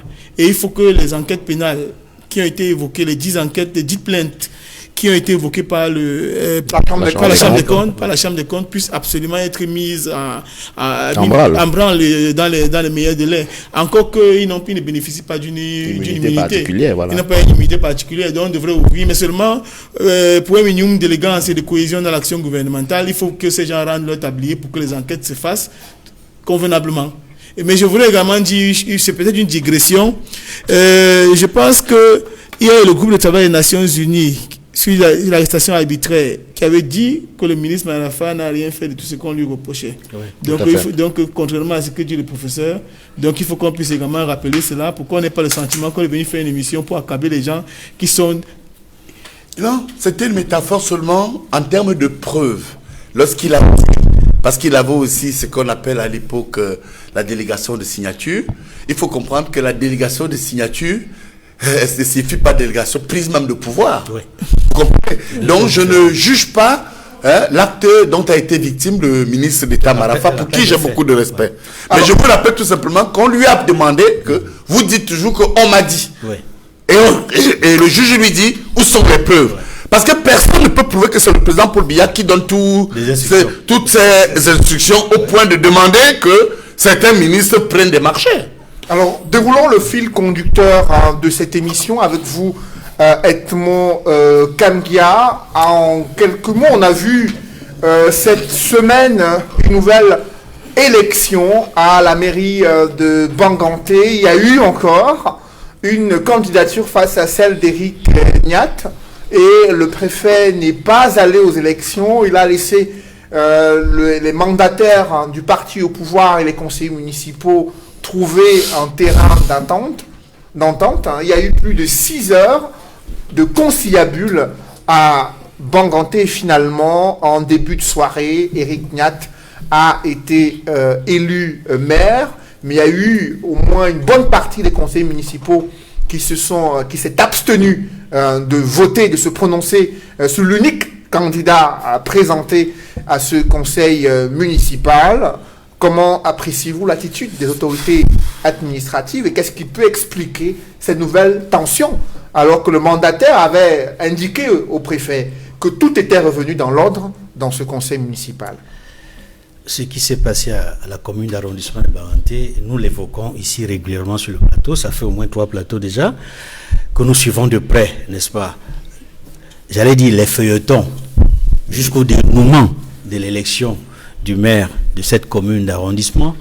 On a vu les différentes péripéties, et le plus grave, c'est que l'autorité administrative, le préfet Djundé, a de bout en bout préserver une position illégale, de bout en bout. C'est-à-dire c'est la principale leçon à tirer de cette affaire. Le préfet Djundé a refusé d'appliquer la loi, a refusé de jouer son rôle lors d'une élection du maire d'une commune d'arrondissement. Voyez-vous, il faut le rappeler, depuis le début du processus, j'allais dire, la première session de plein droit, c'était le 3 mai dernier, il y a eu 2 candidatures. Il a tout fait pour que le comité central du RDPC, en violation de la loi... Corriger, le secrétariat général du comité central. Oui, parce que beaucoup confondent le comité central, en fait, c'était les mandataires, qui est présidé par le président de la République, ouais, et le secrétariat général du comité central, qui a à sa tête le très respectable Jean Coueté. Tout à fait. En tout cas, secrétariat général, il y avait 2 mandataires. Les mandataires du comité central... Non, du secrétariat général du comité central. Tout à fait. Oui. Les mandataires du RDPC, en tout cas, étaient présents. Tout à fait, vous avez raison. Du début jusqu'à la fin. Et j'ai dit, il y a eu 2 violations. Aurait dû laisser, n'est-ce pas, le doyen d'âge ou la doyenne d'âge passer au vote après que les candidatures avaient été enregistrées. Mais il a, de bout en bout, non seulement refusé d'appliquer la loi, c'est-à-dire de laisser qu'il y ait vote entre les différents candidats qui étaient en compétition, mais il a même, plus grave et de manière répétitive, laissé les mandataires du RDPC. Non seulement ils étaient présents dans la salle, s'ils n'étaient que présents comme observateurs, ça passerait encore, mais ils prenaient la parole régulièrement dans une session de plein droit dont ils ne sont pas membres. Les mandataires du RDPC ne sont pas conseillers municipaux élus. Ils n'auraient jamais dû prendre la parole en tant qu'élus dans une session de plein droit. Mais le préfet d'Undé leur a permis de prendre la parole. Puis, il s'est régulièrement retiré pour que le RDPC puisse entendre sur une candidature avant qu'il revienne, n'est-ce pas, de l'endroit où il s'était reposé. Et c'est ce qu'on a vu encore à la dernière session de plein droit, où c'était, j'allais dire, ce dénouement était infernal en termes de conciliabule. C'est-à-dire du matin jusqu'à des heures tardives. Il s'est retiré, il a laissé le RDPC prendre la parole, les mandataires du RDPC prendre la parole, comme s'ils étaient membres de la session de plein droit, et discuter, ils ont discuté. Et après, le plus grave encore, enfin, il y a tellement de choses graves que je ne sais plus comment faire une chronologie, une hiérarchie de la gravité des actes posés par monsieur le préfet du Nid. Parce que, en plus, alors que la personne qui est le doyen d'âge insiste pour qu'on passe au vote, il dit non, je me retire, et puis la personne qui doit me rappeler, qui doit m'appeler pour que je revienne, c'est pas toi, le doyen d'âge, c'est les mandataires du RDPC. Et c'était la preuve, à suffisance, que ce préfet-là d'Undé est un véritable militant du RDPC. Et que c'est-à-dire que c'est un mauvais préfet qui refuse d'appliquer la loi, qui refuse de dire le droit. Alors, mais restons sur, au-delà du comportement illégal et des actes, l'attitude indécente du préfet d'Undé, pour revenir sur l'opération même électorale et tirer des conclusions. On a vu comment le candidat investi par le parti, Éric Niat, en interne, il avait gagné il avait 21 voix sur 39, sur 19, en interne, dans le parti. Et de bout en bout, il y a eu 3 candidats qui sont opposés à lui en session de plein droit. On a contraint les conseillers. Quand je dis on, en fait, c'est les mandataires présents du RDPC qui ont contraint tous ces candidats qui se présentaient face à lui de se retirer. Ils ont reçu même des menaces. C'est signé leur démission. Et oui, ils ont même été menacés d'être démissionnés du parti. Et à la fin, le 3e candidat face à lui aussi, il s'est désisté. Et puis, c'est une opération de vote spectaculaire, pour ne pas dire inhabituelle. Voyez-vous, il gagne les élections alors qu'il est... Éric Niat gagne les élections alors qu'il est le seul candidat. Il gagne les élections, mais avec, dans son propre parti, dans ses propres rangs, 18 bulletins nuls contre lui. 18 bulletins. Mais il a eu 22 quand même voix. 21 voix. Alors, il a eu 21 voix. Mais c'est beaucoup. 21 voix, 18 bulletins nuls. Mais en réalité, en politique, c'est-à-dire qu'on a les goals. C'est un désaveu. Non, je vais chuter. En disant qu'en politique, c'est un désaveu flagrant, cinglant, accablant pour Éric Niat s'il avait eu le sens de l'honneur. Il aurait dû comprendre très tôt Qu'on ne veut pas de lui. que les autres conseillers municipaux ne veulent pas de lui. Mais À la pourtant, tête. Non, je voudrais conclure. Oui. En disant qu'il y a eu une autre élection le lendemain. À Ndiombe-Pendja, où on a vu une attitude totalement différente du préfet. Tout à fait. Où il s'est très bien comporté. Le préfet Yves Bertrand Nzana, il y a eu. C'est-à-dire, le parti de Paul-Éric King, de regretter mémoire, il faut le dire, à la majorité dans cette assemblée, même à la majorité relative. Et puis en interne, il s'était entendu à ce qu'il y ait un seul candidat, Maître René Manfo.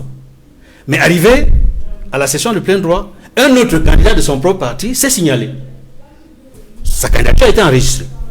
Une candidature du SDF a été enregistrée, une candidature du RDPC a été enregistrée. Le doyen d'âge et le préfet, ils ont estimé que c'était normal. Ils sont passés au vote. Et il y a eu, au premier tour, des résultats, mais comme il n'avait pas la majorité, il n'y avait pas une majorité absolue. Tout à fait. Maître René Manfo a obtenu 16 voix. Meda Tuente du MPCN, de son propre parti, a eu 6 voix.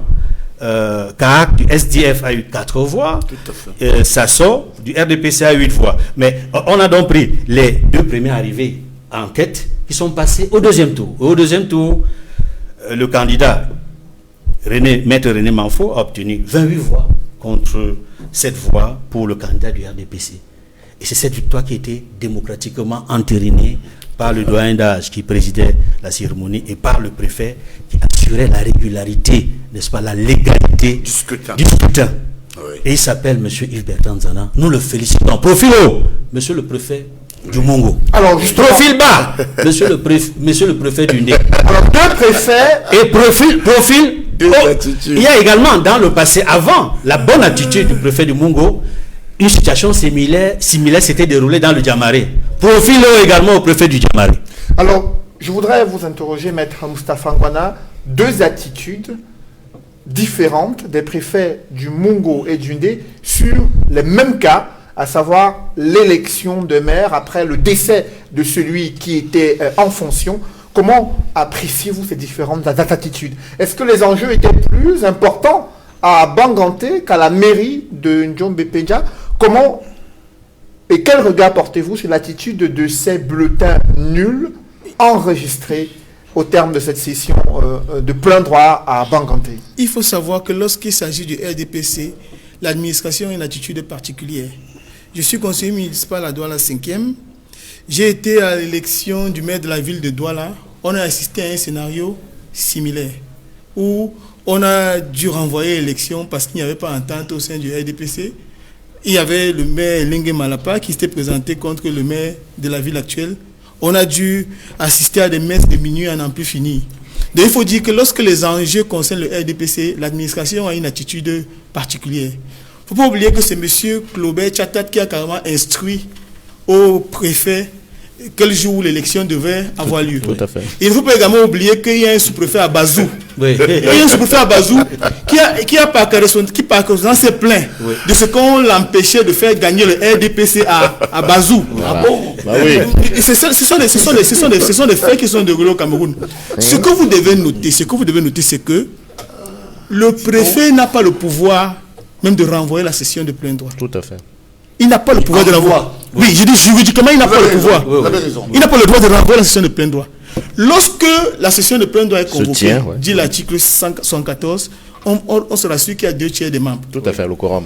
Le quorum n'était pas atteint la première fois, donc Oui. automatiquement, La prochaine se posait. Donc Tout à on pouvait fait. prendre la décision même à la Même si majorité, le quorum n'est pas à la majorité Tout à fait. des personnes présentes. Présente. Tout à fait, c'est ça. Le préfet ne conduit pas les travaux.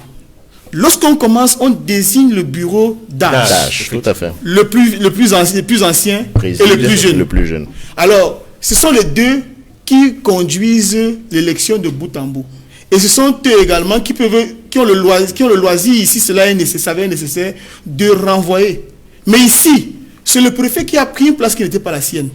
Il allait se réfugier, c'est pas chez lui ou dans un hôtel, en attendant que les membres du RDPC puissent s'entendre. Oui. En réalité, celui qui présidait la session de plein droit aurait dû poursuivre son élection en toute sérénité.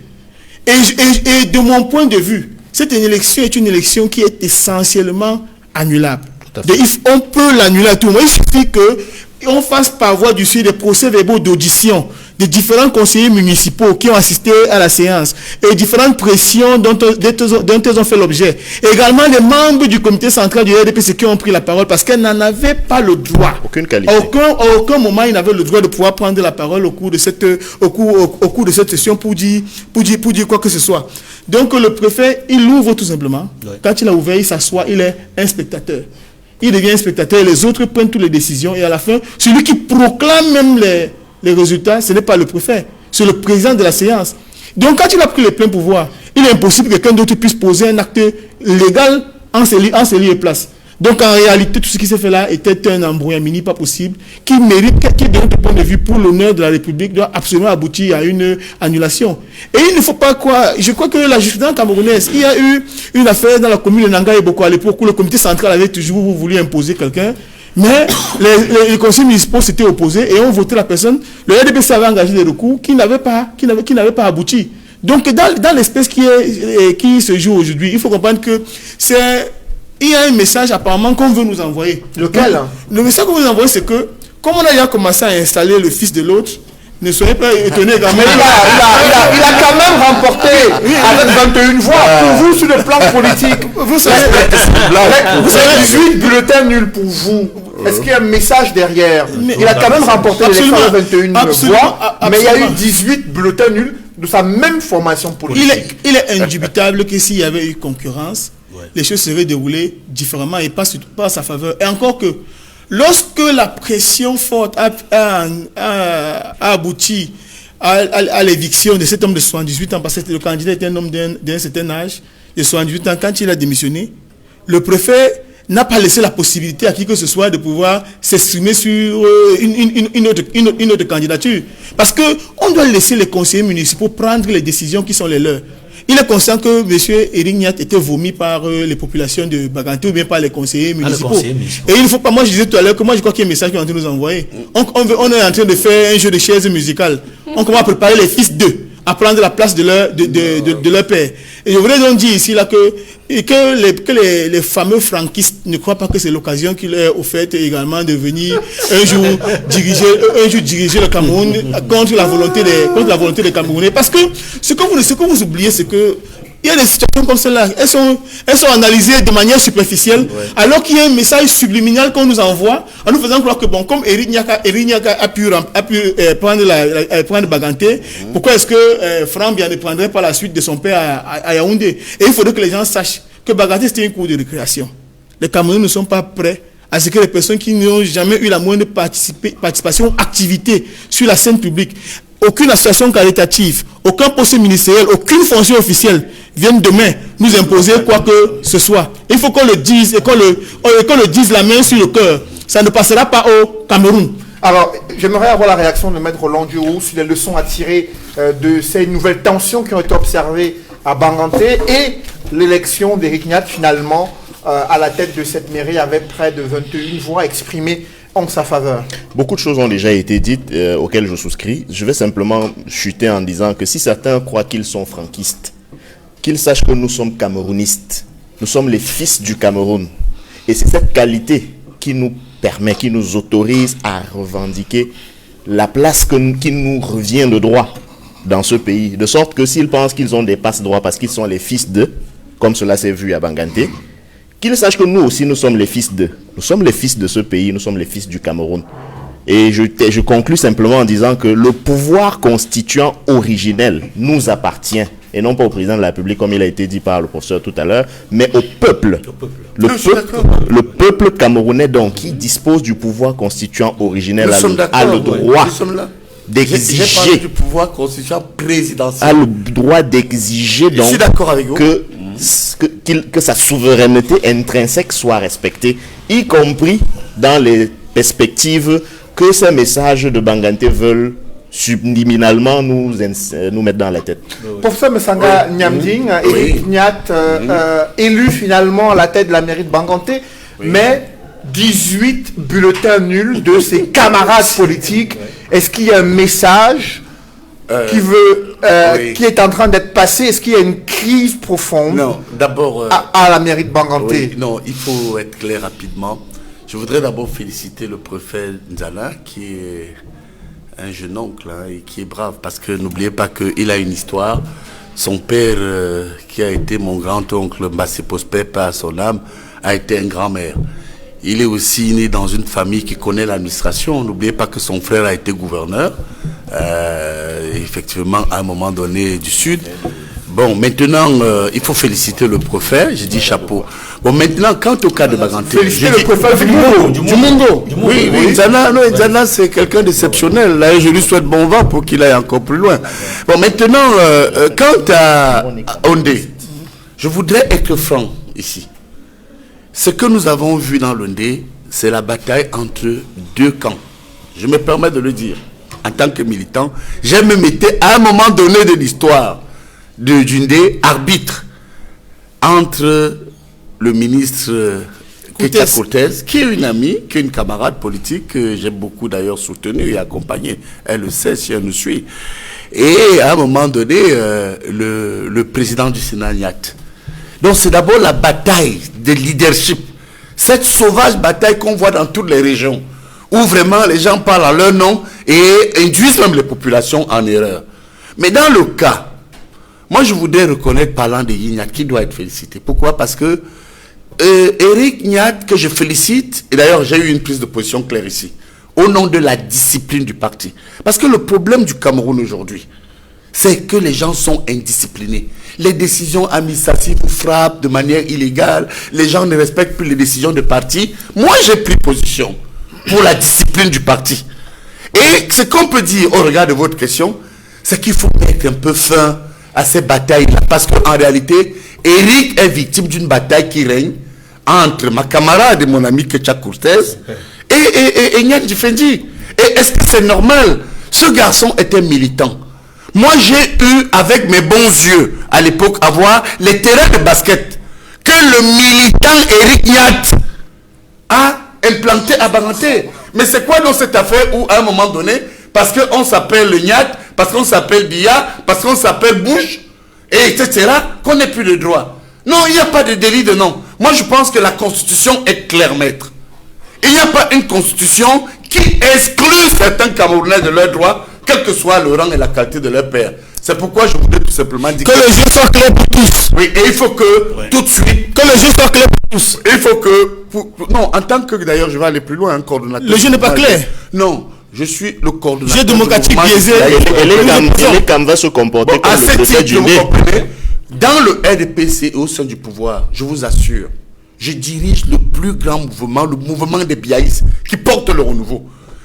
Il n'y a pas dans notre agenda, nous autres biaïstes, là je sors de ma réserve, une connaissance indiquée sur la candidature de Franck. D'ailleurs, je vais aller plus loin. Cette candidature est montée. C'est le ballon d'essai. Un groupe de personnes. Non, ne comparez pas. C'est le ballon d'essai. Comme le temps nous fait défaut, pardonnez-moi, ne me coupez pas, c'est pas courtois.